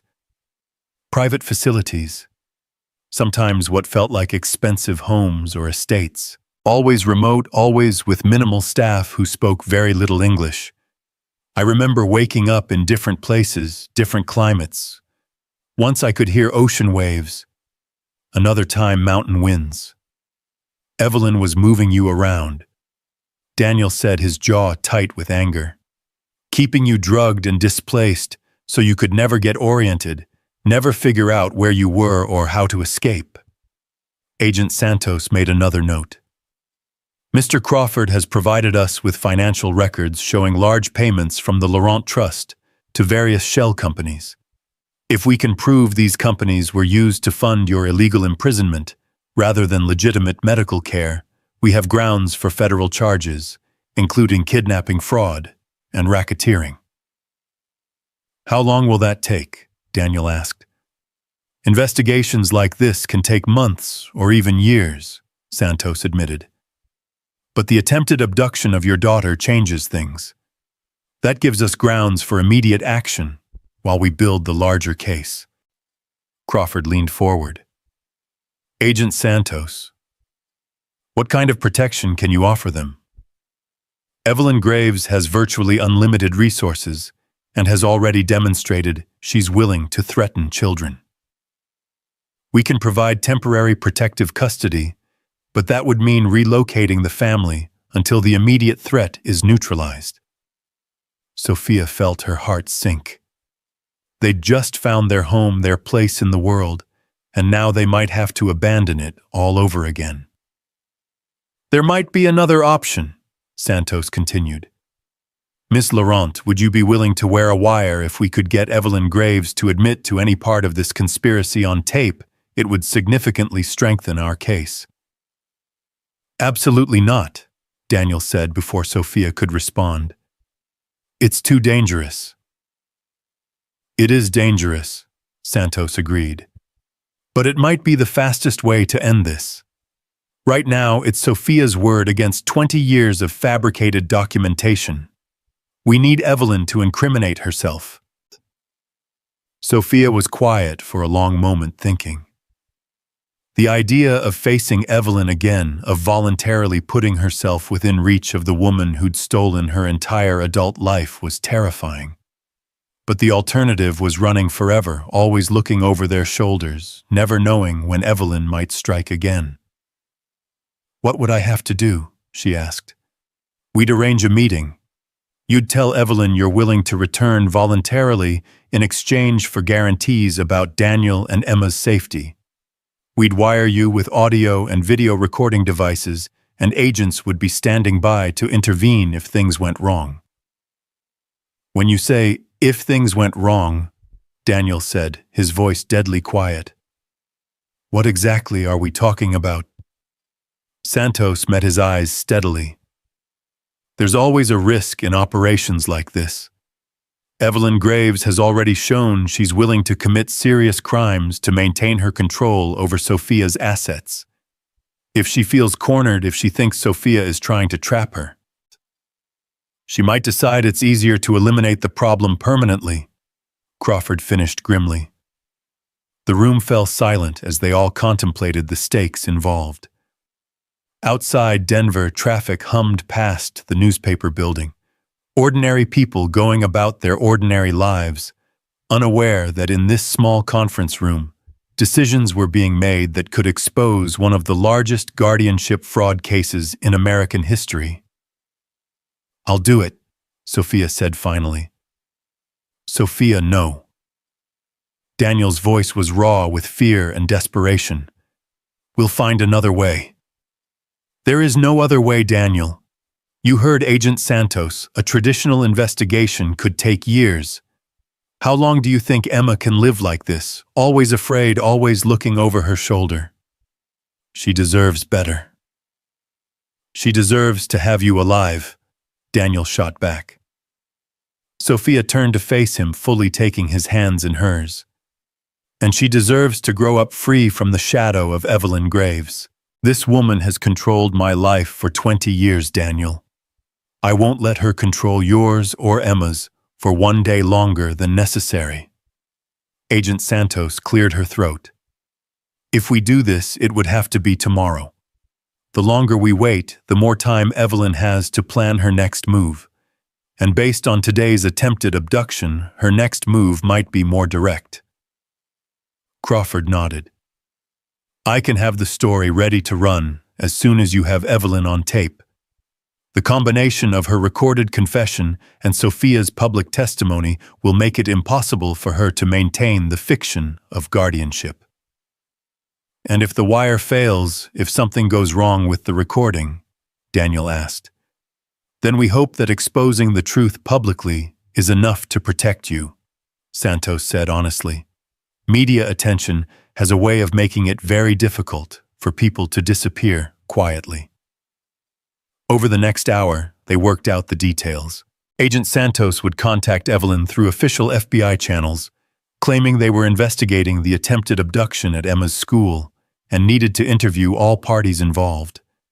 During that contact, they would mention that Sophia was cooperating with the investigation, but was willing to meet privately to discuss a resolution. Evelyn will see it as an opportunity, Crawford said. A chance to convince Sophia to recant her story, to come back voluntarily before the FBI digs too deep. And when she does, Sophia said, I'll be ready for her. As they prepared to leave, Agent Santos pulled Sophia aside. Ms. Laurent, I need you to understand the magnitude of what we're asking you to do. Evelyn Graves isn't just a criminal. She's a criminal who's been operating successfully for 20 years without being caught. She's intelligent, ruthless, and desperate. If she even suspects you're recording her, I understand the risks, Sophia said. But Agent Santos, you need to understand something too. I've been Evelyn's prisoner for half my life. I've been drugged, isolated, told I was crazy, stripped of my identity and my freedom. There is nothing she can do to me now that's worse than what she's already done. And if she threatens Daniel or Emma, Sophia's expression hardened, then she'll discover that 20 years of captivity has taught me things about survival that she can't possibly imagine. I won't be her victim anymore. The drive back to Fairplay was conducted in heavy silence, both of them lost in their own thoughts about what tomorrow might bring. It wasn't until they were almost home that Daniel finally spoke. I can't lose you, he said quietly. Not now. Not when we've just found each other. Sophia reached over and placed her hand over his on the steering wheel. You're not going to lose me, Daniel. We've come too far to let Evelyn win now. Promise me something. Anything. Promise me that if things go wrong tomorrow, if Evelyn tries to hurt you, you'll fight back. No more being the victim.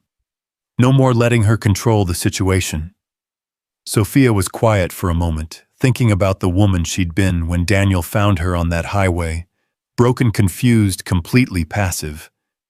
That woman was gone, replaced by someone harder, Tampanpan, who'd remembered what it felt like to have something worth fighting for.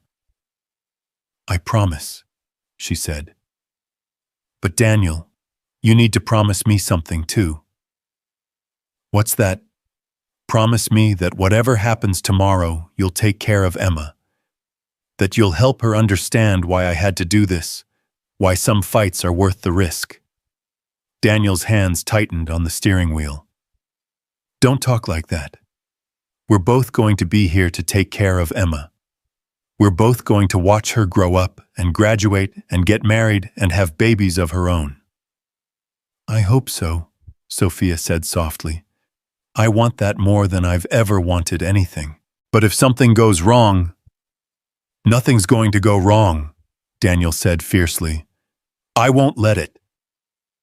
They pulled into their driveway to find Mrs. Whitmore waiting on the porch with Emma, who came running as soon as she saw the truck. Did you catch the bad guys? Emma asked, launching herself into Sophia's arms. Not yet, sweetheart, Sophia said, holding the little girl tight. But we're working on it. Are you still going to be here when I wake up tomorrow? The innocent question hit Sophia like a physical blow. Tomorrow she would be meeting with Evelyn, walking voluntarily into the presence of the woman who'd destroyed her life. There were no guarantees about how the meeting would end. "I'm going to try my very best to be here," Sophia said, which was the most honest answer she could give. Emma studied Sophia's face with the uncanny perceptiveness that seemed to be her superpower. "You're scared." "A little bit, yes." "It's okay to be scared," Emma said matter-of-factly. "Daddy says being brave doesn't mean you're not scared. It means you do the right thing even when you are scared." Sophia felt tears prick her eyes. This remarkable child, this beautiful little girl who'd accepted her so completely, was teaching her about courage. "Your daddy is a very wise man," Sophia said. "I know," Emma said with 8-year-old confidence. "That's why I'm not worried about tomorrow. Daddy and I were really good at taking care of the people we love." That night, after Emma was asleep, and Mrs. Whitmore had gone home with promises to return early in the morning, Sophia and Daniel sat on their porch, watching the stars emerge over the Colorado mountains. The night was crisp and clear, the kind of evening that made the entire world seem peaceful and manageable. "Hard to believe that somewhere out there Evelyn is planning her next move," Daniel said, breaking the comfortable silence. "She's probably in some expensive hotel room making calls to lawyers and private security firms trying to figure out how to contain the damage." Sophia pulled Daniel's jacket tighter around her shoulders. "I keep wondering what she'll say when she sees me tomorrow. Whether she'll try to convince me that I really am mentally ill, that these past few days have all been another episode." "You're not mentally ill, Sophia. You never were. I know that now. But for years, she had me so convinced that I was crazy, that I stopped trusting my own perceptions, my own memories. Even now, sometimes I catch myself wondering if I'm remembering things correctly, if the truth is as clear-cut as I think it is." Daniel turned to face her, his expression serious in the starlight. "Look at me," he said softly. Sophia met his eyes, seeing the absolute certainty there. "You are the strongest, sanest, most beautiful person I've ever known," Daniel said. "You survived 20 years of psychological torture and came out the other side with your compassion and your capacity for love intact. You're not a victim, Sophia. You're a survivor. And tomorrow you're going to prove that to the whole world." Sophia felt something ease in her chest, a knot of fear and uncertainty that had been there so long she'd forgotten it wasn't a natural part of her. "I love you, Daniel Hayes." "I love you too, Sophia Laurent. Clara Hayes. Whoever you choose to be from this moment forward." They made love that night with a desperate tenderness, as if they could somehow store up enough love and connection to last through whatever tomorrow might bring. Sophia memorized every touch, every whispered endearment, every moment of perfect intimacy, holding them close against her heart, like talismans against the darkness. Afterward, as Daniel slept beside her, Sophia lay awake, staring at the ceiling and thinking about the strange journey that had brought her to this moment. 3 weeks ago, she'd been a ghost, a non-person existing in a chemical haze at the mercy of people who saw her only as a means to an end. Now she was a woman, with a family, with love, with something precious enough to fight for. Tomorrow she would face the woman who'd stolen her life. But tonight, she was exactly where she belonged, in the arms of the man she loved, in the home they'd built together, surrounded by the kind of ordinary, extraordinary happiness that was worth any risk to protect. The morning of the meeting dawned gray and overcast, with low clouds hanging over the mountains like a shroud. Sophia woke before her alarm, her body tense with anticipation and fear. Beside her, Daniel was already awake, watching her with worried eyes. "Second thoughts?" he asked softly. third and fourth thoughts, Sophia admitted. But I'm still going to do it. Agent Santos arrived at 8 o'clock sharp, carrying a briefcase full of sophisticated recording equipment that looked like something from a spy movie. The transmitter was smaller than Sophia had expected, a tiny device that would be hidden beneath her clothes, with a backup recorder sewn into the lining of her jacket. The signal has a range of about half a mile, Santos explained, as she helped Sophia with the equipment. We'll have agents positioned at multiple points around the meeting location, and I'll be in a surveillance van with direct audio contact. What if she searches me? Sophia asked. The primary transmitter will show up if she uses professional-grade detection equipment, but the backup recorder is virtually undetectable. Even if she finds the first one, we'll still have audio. Emma appeared in the doorway, still in her pajamas, her hair tousled from sleep. Are you going to catch the bad lady today? That's the plan, sweetheart, Sophia said, kneeling down to Emma's level. And after today, she won't be able to bother us anymore. Emma studied Sophia's face with that serious expression that made her seem much older than 8. You're coming back, right? You're not going to disappear like people do in movies. Sophia felt her throat tighten. I'm going to do everything I can to come back, Emma. But if something happens if I can't come back, I need you to know how much I love you, how much these past few weeks have meant to me.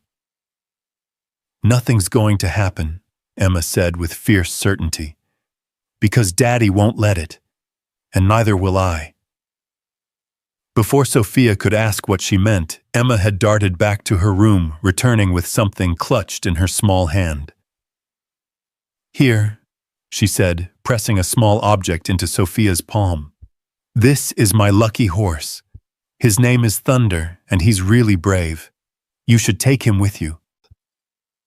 Sophia looked down at the tiny plastic horse, its paint worn smooth from countless hours of play. It was Emma's most treasured possession, and she was offering it as protection against the unknown. Emma, I can't take Thunder. He's yours. He wants to help, Emma said simply, and he'll make sure you come home safe. Sophia carefully tucked the little horse into her pocket next to the recording devices that would either save them all or get her killed. Thank you, sweetheart. I'll take very good care of him. The meeting was set for noon at a neutral location, a small cafe in downtown Denver that Agent Santos had chosen specifically because it offered multiple exit routes and clear lines of sight for surveillance. Sophia arrived first, choosing a table near the window where the FBI cameras could capture everything. Evelyn was exactly on time, gliding into the cafe with the confidence of someone who'd never doubted her ability to control any situation. She looked perfectly composed, expensively dressed, every inch the successful businesswoman. Only someone who knew her as well as Sophia did would notice the tension around her eyes, the barely perceptible tightness in her smile.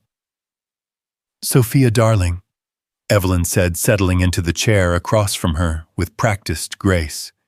You look well, better than I expected considering your recent episode. Hello, Evelyn. Sophia kept her voice level professional. Thank you for agreeing to meet with me. Of course, dear. When the FBI told me you were ready to discuss returning home, I was so relieved. This whole situation has been very stressful for everyone involved. Sophia waited while Evelyn ordered coffee, using the time to study the woman who'd controlled her life for so long. Up close, she could see the subtle signs of strain, the perfectly applied makeup that couldn't quite hide the dark circles under her eyes, the way her manicured fingers drummed silently against the table. The FBI, Sophia said carefully, seemed very interested in my condition.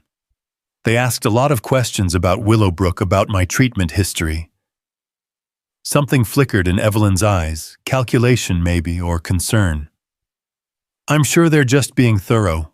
Government agencies do love their paperwork. They also asked about the trust fund, about the financial arrangements for my care. Evelyn's smile never wavered, but Sophia caught the slight stiffening of her posture. Sophia, you know I've always managed your affairs with your best interests at heart. Your father entrusted me with your care, and I've honored that trust completely. Have you? Sophia leaned forward slightly, making sure the hidden cameras could capture Evelyn's face clearly. Because according to the records they showed me, I've been receiving very expensive care at Willowbrook for 20 years. Round-the-clock psychiatric supervision, private rooms, specialized treatment. But Evelyn, I don't remember most of that care. Of course you don't, dear. That's the nature of your condition. The medication necessary to keep you stable affects your memory formation. Dr. Morrison explained all of this to you many times. Dr. Morrison, Sophia repeated. Remind me, when was the last time I actually saw Dr. Morrison? For just a moment, Evelyn hesitated. It was barely perceptible, but Sophia caught it, the brief pause, as Evelyn calculated how much Sophia might actually remember. Last month, of course, right before your wandering episode. He was very concerned about your increasing agitation, your resistance to medication. That's why we had to increase your dosage. Increase my dosage of what exactly? Sophia, we've been through this so many times. The antipsychotics, the mood stabilizers, the cocktail that keeps you functional and prevents the violent episodes. Sophia felt a chill at how easily the lies rolled off Evelyn's tongue. 20 years of practice had made her an expert at gaslighting, at making fiction sound like established fact. The violent episodes, Sophia said. Tell me about those, because I'm having trouble remembering any instances where I hurt anyone. Evelyn's eyes hardened slightly, though her smile remained in place. Sophia, we both know that your memory isn't reliable. That's why you need proper supervision, proper care. That's why this little adventure of yours is so dangerous, not just for you, but for innocent people like Mr. Hayes and his daughter. There it was, the threat delivered with such casual elegance that it almost sounded like concern. Are you threatening them? Sophia asked directly. Of course not, dear. I'm simply pointing out that your condition makes you unpredictable. The Hayes family has no idea what they're dealing with. Yesterday's incident at the school was just a misunderstanding, but next time what, Evelyn? Evelyn leaned forward, her voice dropping to a whisper that the recording devices would just barely pick up. Next time you might hurt that little girl, Sophia. You might hurt her badly, and then you'll have to live with that guilt for the rest of your life. Is that what you want? Sophia felt rage building in her chest, but she forced herself to remain calm. This was exactly what Agent Santos had warned her about: Evelyn's ability to twist reality, to make her victims doubt their own perceptions. I would never hurt Emma, Sophia said firmly. You said the same thing about the nurse at Willowbrook, Evelyn replied smoothly. Right before you nearly killed her. What nurse? When did this supposedly happen? 3 years ago. You attacked her with a scalpel during a routine medication check. She nearly died, Sophia. If the orderlies hadn't gotten there in time. Sophia stared at Evelyn, recognizing the lie for what it was, but understanding how convincing it would sound to anyone who didn't know the truth. You're making this up. Am I? Would you like me to provide the hospital records? The police report, the testimony of the staff members who witnessed it. Of course, Evelyn could provide all of those things. 20 years had given her plenty of time to create whatever documentation she needed to support her version of events. Why? Sophia asked quietly. Why did you do this to me? Was it just about the money? Evelyn's mask slipped slightly, revealing something cold and predatory underneath. Your father was a brilliant man, Sophia, but he was naive about business. He thought sentiment and charity were more important than profit. He was going to destroy everything he'd built with his bleeding heart philanthropy. So you decided to destroy me instead. I decided to protect the company and the thousands of jobs that depended on it. Your little trust fund was going to pour billions into feel-good projects that would have bankrupted Laurent Industries within a decade. That was my choice to make. No, Evelyn said, her voice sharp with authority. It was my responsibility to prevent. Your father trusted me to look after his legacy, and that's exactly what I've done. Sophia felt a surge of triumph. Evelyn was confessing, admitting that she'd taken control of the trust fund to prevent Sophia from using it as she chose. It wasn't a complete admission of kidnapping and fraud, but it was enough to establish motive. And if I refuse to go back with you, Sophia asked, if I decide to reclaim control of my inheritance? Evelyn's smile was cold as winter. Then we'll have to take more direct action to protect everyone involved, starting with ensuring that Mr. Hayes loses custody of his daughter due to his association with a dangerous mental patient. You can't do that. Can't I? I have 20 years of medical records documenting your violent tendencies, your unpredictable behavior. Combined with evidence of Mr. Hayes's PTSD and his recent unemployment, any judge would agree that Emma needs to be placed in a more stable environment. Sophia felt the walls closing in. Even if the FBI had enough evidence to arrest Evelyn, the damage would already be done. Emma would be traumatized by being torn away from her father. Daniel would be destroyed by losing his daughter, and Sophia would still be fighting an uphill battle against 20 years of fabricated evidence. What do you want? Sophia asked finally. I want you to come home, Sophia. Voluntarily, publicly. I want you to hold a press conference explaining that you've been suffering from a mental health crisis, that you wandered away from your treatment facility during a psychotic episode, and that you're grateful to return to the excellent care you've been receiving. And in exchange, Mr. Hayes keeps his daughter, your newfound friends remain safe, and you receive the best possible care for your condition. Everyone wins. Sophia was quiet for a long moment, appearing to consider Evelyn's offer. In reality, she was buying time, hoping Evelyn would say something more incriminating, something that would definitively prove the conspiracy. The Willowbrook facility, Sophia said finally. I'd like to see it. Before I agree to anything, I want to tour the place where I'll supposedly be spending the rest of my life. Evelyn's composure cracked slightly. That's not necessary, dear. You've seen it many times before. Have I? Because my memories of the place are very fragmented, almost like I was never actually there for extended periods. Your medication. My medication, my episodes, my violent tendencies, Sophia interrupted. You keep coming back to these things, but you know what I find interesting. Evelyn, for someone who's supposedly been my guardian for 20 years, you don't seem to know very much about my actual day-to-day life. What do you mean? I mean that if I've really been a patient at Willowbrook all this time, you should be able to tell me about my routine there. My favorite foods, my interactions with other patients, the books I like to read.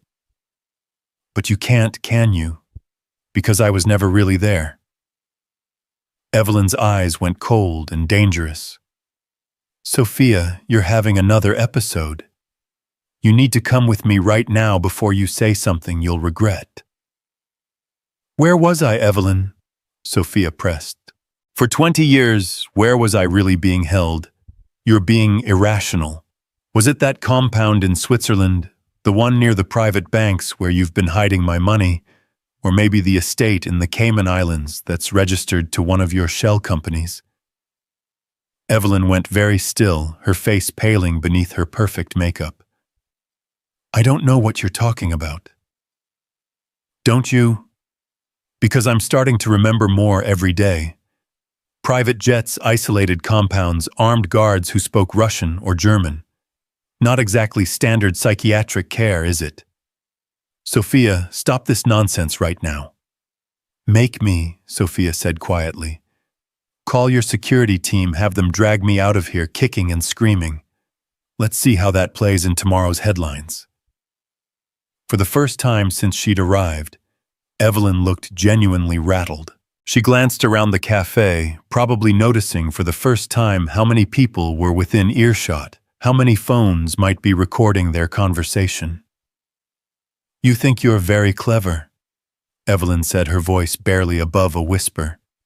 But you have no idea what you're dealing with. I have spent 20 years building this arrangement, creating a perfect system. I am not going to let some confused girl with delusions of grandeur destroy everything I've worked for. So what are you going to do about it? Evelyn leaned forward, her eyes boring into Sophia's. I'm going to do whatever it takes to protect my interests. And if that means permanently removing obstacles to my plans, then that's exactly what I'll do. Sophia felt her blood turn to ice. There it was, as close to a direct threat as Evelyn was likely to make in a public place. Are you threatening to kill me, Evelyn? I'm stating a fact, Sophia. Accidents happen, especially to mentally unstable people who refuse to take their medication. Heart failure, brought on by medication non-compliance, is sadly common in patients with your supposed condition. My supposed condition? Evelyn realized her slip immediately, but it was too late. The admission that Sophia's mental illness was fabricated was now on tape, recorded by devices that would soon be in the hands of federal prosecutors. You're going to regret this conversation, Evelyn said, standing abruptly. All of you are going to regret interfering with things you don't understand. Evelyn, Sophia called as the older woman prepared to leave. Just so you know, this entire conversation has been recorded, audio and video. The FBI has been listening to every word. Evelyn's face went white with rage and something that might have been panic. For a moment, Sophia thought she might actually attack her right there in the crowded cafe. You stupid, ungrateful little bitch, Evelyn hissed. You have no idea what you've just done. I know exactly what I've done, Sophia said calmly. I've ended your 20-year crime spree. Evelyn turned and stalked out of the cafe, her composure finally completely shattered. Through the window, Sophia could see her making urgent phone calls as she walked, probably trying to coordinate damage control or activate whatever contingency plans she had in place. Agent Santos's voice crackled through Sophia's nearly invisible earpiece. Outstanding work. We got everything we needed and more. Teams are moving to arrest her now. But even as Sophia felt a surge of relief and triumph, she couldn't shake the feeling that this was far from over. Evelyn Graves had spent 20 years planning for every contingency, and she'd just been backed into a corner by someone she'd underestimated completely. As Sophia left the cafe and headed toward the FBI surveillance van, she found herself thinking about Emma's lucky horse still tucked safely in her pocket. Maybe there really was something to be said for the faith of children, for believing that good things were possible, even in the darkest of circumstances. She was going home to Daniel and Emma, and this time she was bringing the promise of freedom with her. But Evelyn Graves had not built a $20 billion criminal empire by accepting defeat gracefully. As FBI agents moved to intercept her outside the cafe, she was already 3 steps ahead, disappearing into the maze of downtown Denver's business district, with the practiced ease of someone who'd spent decades planning for this exact scenario. Agent Santos's voice crackled through Sophia's earpiece with barely controlled frustration. Target is in the wind. Repeat, target has evaded arrest. All units be advised that Evelyn Graves is now considered armed and extremely dangerous. Sophia felt her blood turn to ice. What do you mean she's gone? She had a team waiting, Santos said grimly, as she approached Sophia on the sidewalk. Professional extraction, multiple vehicles, sophisticated counter-surveillance. This was planned down to the minute. But you have her confession on tape. You have evidence of fraud, kidnapping, conspiracy, all of which is useless if we can't find her to arrest her. Santos was already coordinating with other agents through her radio. Right now, our priority is keeping you and your family safe. Evelyn knows she's been exposed, which makes her desperate. And desperate people with unlimited resources are the most dangerous kind. The drive back to Fairplay felt like the longest of Sophia's life. Every black sedan, every helicopter overhead, every unexpected sound made her heart race with the possibility that Evelyn's people had found them. Agent Santos had insisted on a full escort, unmarked cars ahead and behind, with armed agents who took nothing for granted. "She's probably already out of the country," Santos said, trying to sound reassuring. "People like Evelyn always have exit strategies, private jets, false identities, offshore accounts. She's cutting her losses and running." But Sophia wasn't convinced. The woman she'd faced in that cafe hadn't looked defeated. She'd looked furious, calculating, and absolutely determined to maintain control. Evelyn had spent 20 years building her perfect system of control and exploitation. She wouldn't abandon it without a fight. When they pulled into Daniel's driveway, Sophia could see him watching from the front window, Emma pressed against his side. The moment the car stopped, they both came running. Emma launching herself into Sophia's arms with such force that she nearly knocked her over. "You came back," Emma cried, clinging to Sophia with fierce 8-year-old intensity. "Thunder kept you safe, didn't he?" Sophia pulled the little plastic horse from her pocket, holding it up for Emma to see. "He was very brave, just like you said he would be." Daniel's arms came around both of them, holding his family close, as if he could single-handedly protect them from whatever was coming. "How did it go? Did you get what you needed?" "We got everything," Sophia said, but she could hear the uncertainty in her own voice. "Evelyn confessed to taking control of my trust fund, to fabricating my mental illness, even to planning to eliminate anyone who threatened her operation." "But," Daniel asked, reading her expression. "But she escaped before they could arrest her. She's still out there, Daniel, and she knows we can destroy her." Agent Santos approached them, her expression grim. "Mr. Hayes, I'm going to be stationing agents around your property and at Emma's school. Until we locate Evelyn Graves, we have to assume she poses a direct threat to your family." "For how long?" Daniel asked. "However long it takes. We've issued international arrest warrants, frozen every asset we can identify, and put every law enforcement agency in the world on alert. She can run, but she can't hide forever." Mrs. Whitmore appeared from inside the house, her silver hair perfectly arranged, despite the chaos of the day. "Well," she said with characteristic directness, "I suppose we'd better prepare for a siege." That evening, as FBI agents took up positions around the property, and Emma played with her horses under the watchful eye of armed federal marshals, Sophia found herself standing at the kitchen window, staring out at the Colorado mountains, and wondering if this was how the rest of their lives would be, always looking over their shoulders, always waiting for Evelyn's next move. "Penny for your thoughts," Daniel said, coming up behind her and wrapping his arms around her waist. "I keep thinking about what she said. About protecting her interests, about removing obstacles permanently. What if bringing her into the open just made her more dangerous?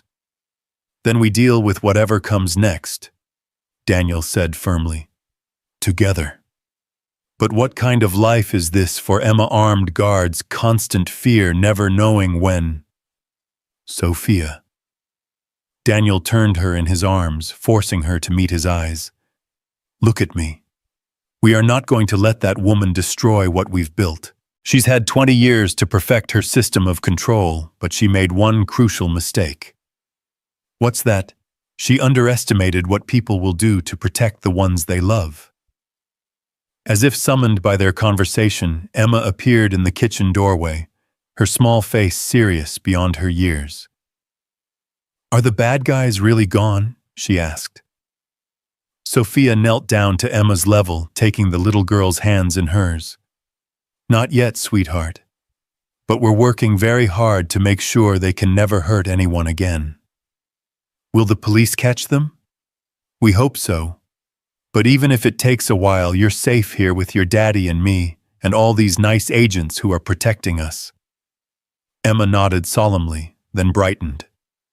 "Mrs. Whitmore is making her famous chocolate chip cookies. She says when people are scared, cookies make everything better." Despite everything, Sophia found herself smiling. "Mrs. Whitmore is a very wise woman." "I know," Emma said matter-of-factly. "She's old enough to know everything." For 3 days, life settled into an uneasy routine. FBI agents maintained their perimeter.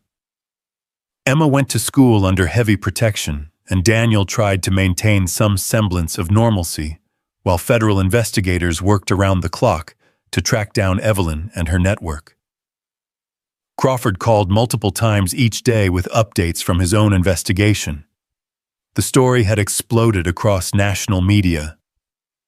"Billionaire heiress rescued after 20 years of captivity" was dominating headlines, and public outrage was mounting as more details emerged about the scope of Evelyn's crimes. "The financial evidence alone is staggering," Crawford told them during one of his visits. "We're talking about the largest guardianship fraud case in American history. Evelyn didn't just steal from you, Sophia. She created an entire industry of fake medical facilities, shell companies, and corrupt officials. This thing goes deep." "How deep?" Agent Santos asked. She'd become a semi-permanent fixture at the house, coordinating the massive federal investigation from Daniel's kitchen table. "Deep enough that we've identified at least 6 other wealthy individuals who've been subjected to similar schemes. People who were declared mentally incompetent under suspicious circumstances, had their assets transferred to guardians, and then disappeared from public view." Sophia felt sick. "You mean there are others like me, other people Evelyn has imprisoned?" "We think so. And we think some of them might still be alive, still being held in various facilities around the world." The scope of Evelyn's crimes was so vast, so systematic, that it defied comprehension. But what haunted Sophia most was the knowledge that while she'd escaped, others were still trapped in the nightmare she'd only recently left behind. On the 4th day, everything changed. Sophia was helping Emma with her homework when Agent Santos burst through the front door, her face grim with urgency. "We need to move you. Now." "What's happened?" Daniel demanded, instantly on high alert. "We intercepted communications indicating that Evelyn's people are planning a direct assault on this location tonight. They're not trying to kidnap Sophia anymore, they're trying to eliminate all witnesses." The next few minutes passed in a blur of controlled chaos. Agents swarmed through the house gathering essential items while Daniel threw clothes into bags and tried to explain to a confused and frightened Emma why they had to leave immediately. "Where are we going?" Sophia asked as they were hustled toward an armored vehicle. "Safe house in Denver," Santos replied tersely. "Maximum security, 24-hour protection." "What about Mrs. Whitmore?" "Already secured. She's being relocated to a separate facility for her protection." As they drove away from the only home Sophia had known since her escape, she watched Daniel's house disappear in the rearview mirror and felt something breaking inside her chest. They'd found peace there, built a life there. Now they were refugees again, running from shadows that might never stop chasing them. The safe house was a nondescript suburban ranch in an affluent Denver neighborhood, surrounded by enough FBI agents to stage a small war. Inside it had the sterile, temporary feel of a place designed for hiding rather than living. Emma, who'd been remarkably brave throughout the move, finally broke down once they were inside. "I want to go home," she sobbed, clinging to her father. "I want my room and my horses and my own bed." Daniel held her close, his own eyes bright with unshed tears. "I know, baby girl, I know. This is just temporary. We'll go home soon." But would they? Sophia wondered if any of them would ever truly be safe as long as Evelyn was free, as long as $20 billion hung in the balance, as long as there were powerful people whose freedom depended on keeping the truth buried. That night, as Emma finally fell asleep between them, in the safe house's master bedroom, Sophia and Daniel lay awake listening to the sounds of federal agents maintaining their perimeter. "I'm sorry," Sophia whispered into the darkness. "For what?" "For bringing this into your life. For putting Emma in danger. For destroying the peace you'd built after Sarah died." Daniel was quiet for so long that Sophia thought he might have fallen asleep. When he finally spoke, his voice was soft but firm. "Do you remember what you said to me that first night when I found you on the highway? I was barely conscious. I don't remember saying anything coherent. You said, 'Thank you for stopping.' Not for helping, not for saving you. For stopping. Like you'd been hoping someone would finally see you, finally notice that you needed help." Sophia felt tears gathering in her eyes. "That's what love is, Sophia. It's stopping for someone when the rest of the world would just drive by. It's seeing someone who needs help and choosing to get involved even when it's complicated and dangerous and inconvenient. Even when it might get your daughter killed. Especially then. Because Emma needs to learn that there are things worth fighting for, worth risking everything to protect. She needs to know that when someone you love is in trouble, you don't walk away." On the fifth morning in the safe house, Agent Santos woke them with news that changed everything. "We found her." Sophia sat up instantly, her heart racing. "Where?" "Zurich, trying to access one of her offshore accounts. Swiss authorities have her in custody, and we're working on extradition." "Is it over?" Daniel asked, but Sophia could hear the caution in his voice. After everything they'd been through, none of them were ready to believe it could be that simple. "Not yet," Santos admitted. "Evelyn's lawyers are claiming diplomatic immunity. Apparently, she's been operating under multiple identities, including one with a diplomatic passport from a country that doesn't have an extradition treaty with the U.S. So she might get away with it. She might. But here's the thing, we also located 3 of the other victims Crawford identified. They're alive, Sophia. They're traumatized and going to need extensive rehabilitation, but they're alive. And they're talking." Sophia felt a surge of hope mixed with horror. Other people had survived Evelyn's system of imprisonment and exploitation. People who could corroborate her story, who could provide evidence that would be impossible to dismiss or discredit. "What about my trust fund, the money she stole?" "That's going to be complicated. She's been very sophisticated about hiding assets, and some of the money has been legitimately spent on business operations, albeit business operations that generated illegal profits. But the forensic accountants think they can recover at least 60% of your inheritance." 60% of $20 billion was still more money than most people could comprehend. But for Sophia, the actual amount was less important than what it represented: proof that she was who she said she was, validation that her story was true, acknowledgement that 20 years of her life had been stolen. "There's something else," Santos continued. "The other victims, the ones we found, they want to meet you. They want to thank the person who brought down the system that held them prisoner." That afternoon, in a secure conference room at FBI headquarters, Sophia came face to face with 3 people whose stories mirrored her own in heartbreaking detail. Margaret Chen, a tech heiress who'd been declared mentally incompetent after questioning her guardian's business decisions. Robert Harrison, whose vast real estate fortune had been systematically looted while he was supposedly receiving treatment for early-onset dementia. And Anna Volkov, a young Russian oil heiress who'd been imprisoned since she was 16, now 31, and struggling to remember what life had been like before captivity. "I thought I was the only one," Margaret said, tears streaming down her face. "For 8 years, I thought I was going crazy, thought maybe they were right about me being mentally ill." "We all thought that," Robert added. His hands shook as he spoke, a side effect the doctors said of years of forced medication. That was part of their system.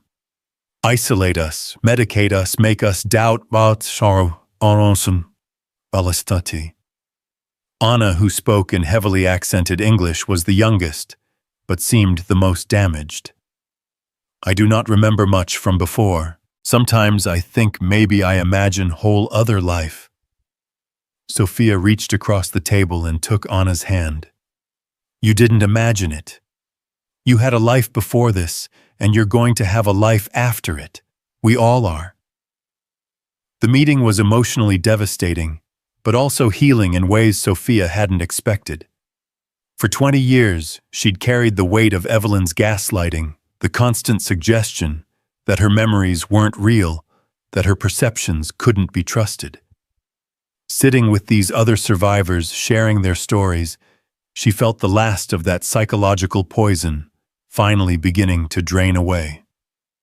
2 weeks later, Crawford called with the news they'd all been waiting for. "Evelyn's been extradited," he said, his voice bright with triumph. "She's in federal custody in New York, and the grand jury has handed down indictments on 47 counts, including kidnapping, conspiracy fraud, and racketeering." "What about her lawyers?" "The diplomatic immunity claim." Turned out the diplomatic passport was as fake as everything else in her life. Swiss authorities were happy to hand her over once they realized she'd been using their banks to launder stolen money. That evening, for the first time in weeks, Sophia felt something that had been missing since their flight from Fairplay, hope for the future. But the future, when it came, brought challenges none of them had anticipated. The media attention was overwhelming. Sophia's story had captured the public imagination in a way that made privacy impossible. Reporters camped outside the safe house, photographers used telephoto lenses to capture images of Emma playing in the secured backyard, and every detail of their lives became fodder for public consumption. "I can't take Emma to school without running a gauntlet of cameras," Daniel said, after another frustrating encounter with aggressive journalists. "She's 8 years old. She shouldn't have to deal with this." Agent Santos, who'd become not just their protector, but something approaching a friend, nodded sympathetically. "The media attention will die down eventually, but it's going to take time. High-profile cases like this tend to have long news cycles." "How much time?" Sophia asked. "Months. Maybe longer, especially once the trial starts." The trial. Sophia had been so focused on Evelyn's capture that she hadn't fully considered what would come next. Months of legal proceedings, testimony from victims, cross-examinations, designed to destroy her credibility. The defense would certainly argue that she was mentally ill, that her accusations were the product of delusion and psychiatric instability. "I'll have to testify," she said, the reality hitting her like a physical blow. "Multiple times," Santos confirmed. "Your testimony is crucial to the prosecution's case. Without it, Evelyn's lawyers might be able to create enough reasonable doubt to avoid conviction on the most serious charges." That night, as Emma slept peacefully in the next room, oblivious to the media circus surrounding their lives, Sophia and Daniel had the hardest conversation of their relationship. "Maybe you should take Emma and leave," Sophia said quietly. "Go somewhere far away, start over with new identities. She doesn't deserve to grow up as the daughter of the man who loved the crazy heiress." Daniel's response was immediate and fierce. "Don't you dare suggest that. Don't you dare try to push me away to protect me. I'm being practical, Daniel. This trial could last for years. Every detail of my life, every private moment, is going to be dissected in public. Emma's going to grow up knowing that her family is famous for all the wrong reasons. Emma's going to grow up knowing that her family fought for justice and won. She's going to know that when someone tried to hurt the people we love, we didn't run away or give up. But the cost of what? Of loving you, of fighting for the truth. Sophia, you've spent 20 years believing that you're not worth fighting for, that you're not worth protecting. But you're wrong. You're worth everything. Daniel pulled her into his arms, holding her, as she finally allowed herself to cry, not from fear or frustration, but from the overwhelming realization that she was truly, completely loved. The trial of Evelyn Graves began 6 months later in federal court in Manhattan. By then, Sophia had learned to navigate the constant media attention, to ignore the photographers and reporters who documented her every movement. More importantly, she'd learned to trust in her own strength, in the truth of her story, and in the love of the family that had chosen to stand by her. Emma, now 9 and startlingly mature for her age, had adapted to their new reality with the resilience that children often display in difficult circumstances. She'd become something of a celebrity at her new school in Denver, known as the girl whose family had caught the bad guys. Rather than being traumatized by the experience, she seemed to have internalized the lesson that good people fight back against injustice. "Are you nervous?" Daniel asked as they walked into the courthouse on the morning Sophia was scheduled to testify. "Terrified," Sophia admitted, "but also ready. I've been preparing for this moment my entire adult life, even when I didn't know it." The courtroom was packed with reporters, legal observers, and representatives from the other families whose loved ones had been victimized by Evelyn's network. When Sophia took the witness stand, she could see Evelyn sitting at the defense table looking every bit the successful businesswoman she'd pretended to be for so many years. But when their eyes met, Sophia felt nothing but pity for the woman who'd stolen so much from so many people. Evelyn had wealth, power, and intelligence, but she'd never understood the one thing that had ultimately defeated her, the power of love to inspire people to fight back against even the most overwhelming odds. "Ms. Laurent," the prosecutor began, "please tell the jury about the night you were first taken from your home." For the next 3 hours, Sophia told her story. All of it. The drugged tea, the fake medical facility, the years of forced medication and isolation. The systematic theft of her inheritance, the creation of false medical records, the elaborate network of corruption that had enabled 20 years of imprisonment. The defense attorney, as expected, attacked her credibility relentlessly. He suggested that her memories were unreliable, that her supposed imprisonment was actually voluntary psychiatric treatment, that her accusations were the product of mental illness and a desire for attention. But Sophia was ready for every attack, every insinuation, every attempt to make her doubt her own reality.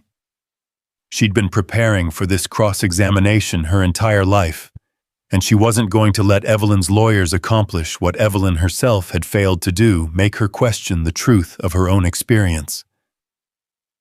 "Ms. Laurent," the defense attorney said during his final line of questioning, "isn't it true that you've been diagnosed with severe mental illness, that you've spent the last 20 years receiving treatment for conditions that make it impossible for you to distinguish between reality and fantasy?" Sophia looked directly at the jury as she answered, "Sir, I was diagnosed with mental illness by doctors who were being paid to declare me incompetent. I was treated for conditions I never had by people who profited from keeping me drugged and isolated. The only fantasy here is the one that allowed people to steal $20 billion while the world believed they were providing medical care." The prosecution's case was overwhelming. Financial records, testimony from other victims, evidence of the fake medical facilities' recordings of Evelyn's own admissions. The defense tried to create doubt, to suggest that the victims were confused or lying, but the sheer volume of evidence made their arguments appear desperate. When the jury returned their verdict after 3 days of deliberation, the word guilty was repeated 47 times once for each count in the indictment.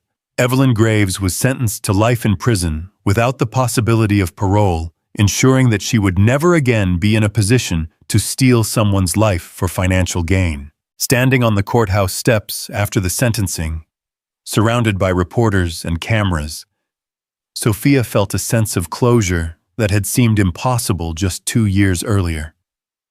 The woman who'd destroyed her life was going to spend the rest of her days in prison, and the system that had enabled such massive fraud was being dismantled piece by piece. "Ms. Laurent," a reporter called out, "what are your plans now? Will you be returning to Connecticut to take control of Laurent Industries?" Sophia looked at Daniel and Emma, who stood beside her like the family they'd chosen to become. "My plans are very simple," she said. "I'm going home with my husband and daughter to the life we've built together." "Husband!" another reporter shouted. "When did you get married?"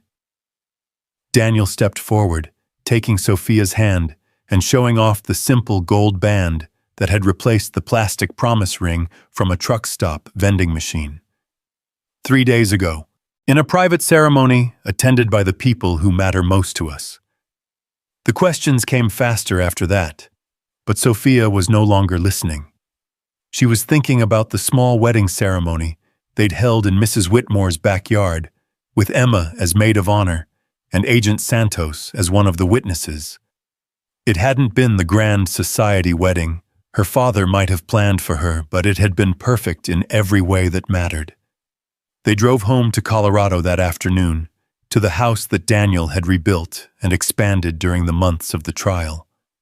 The media would follow them for a while longer, but eventually other stories would capture public attention, and they would be allowed to live the quiet life they'd always wanted.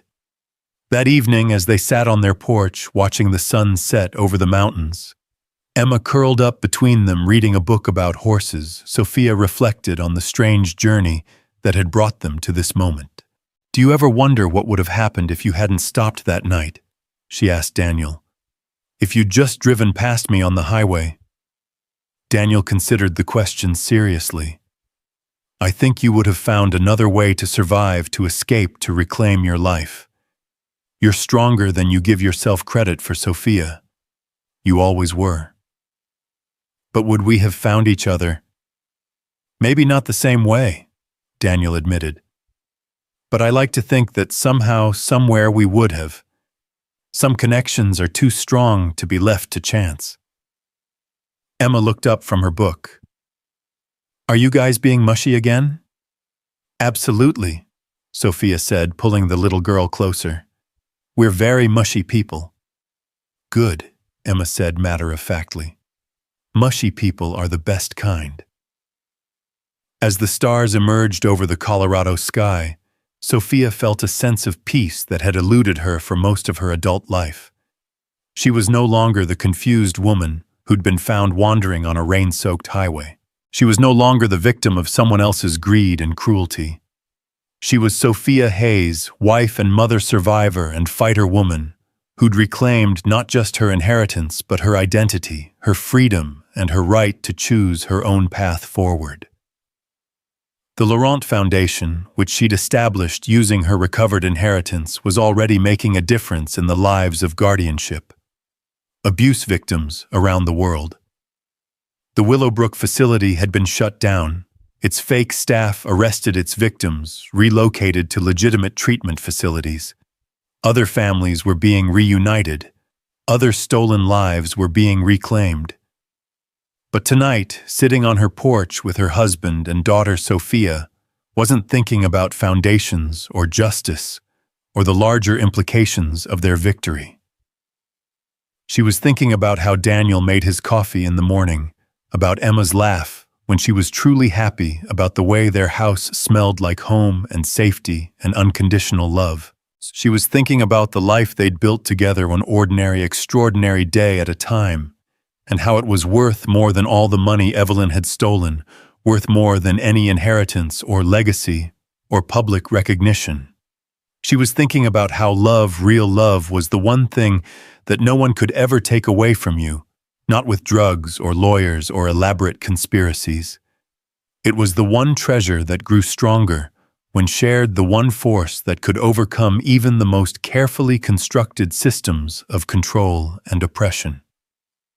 As Daniel reached over to squeeze her hand, and Emma snuggled closer with a contented sigh, Sophia realized that this was what victory looked like. Not a courtroom triumph or a media vindication, but a quiet evening with the people she loved most, in the place where she truly belonged. The stars wheeled overhead in their ancient patterns. The mountains stood sentinel in the darkness, and the Hayes family, Sophia, Daniel, and Emma, settled into the peaceful routine of people who'd fought for their happiness and won. In the end, that was the only victory that mattered.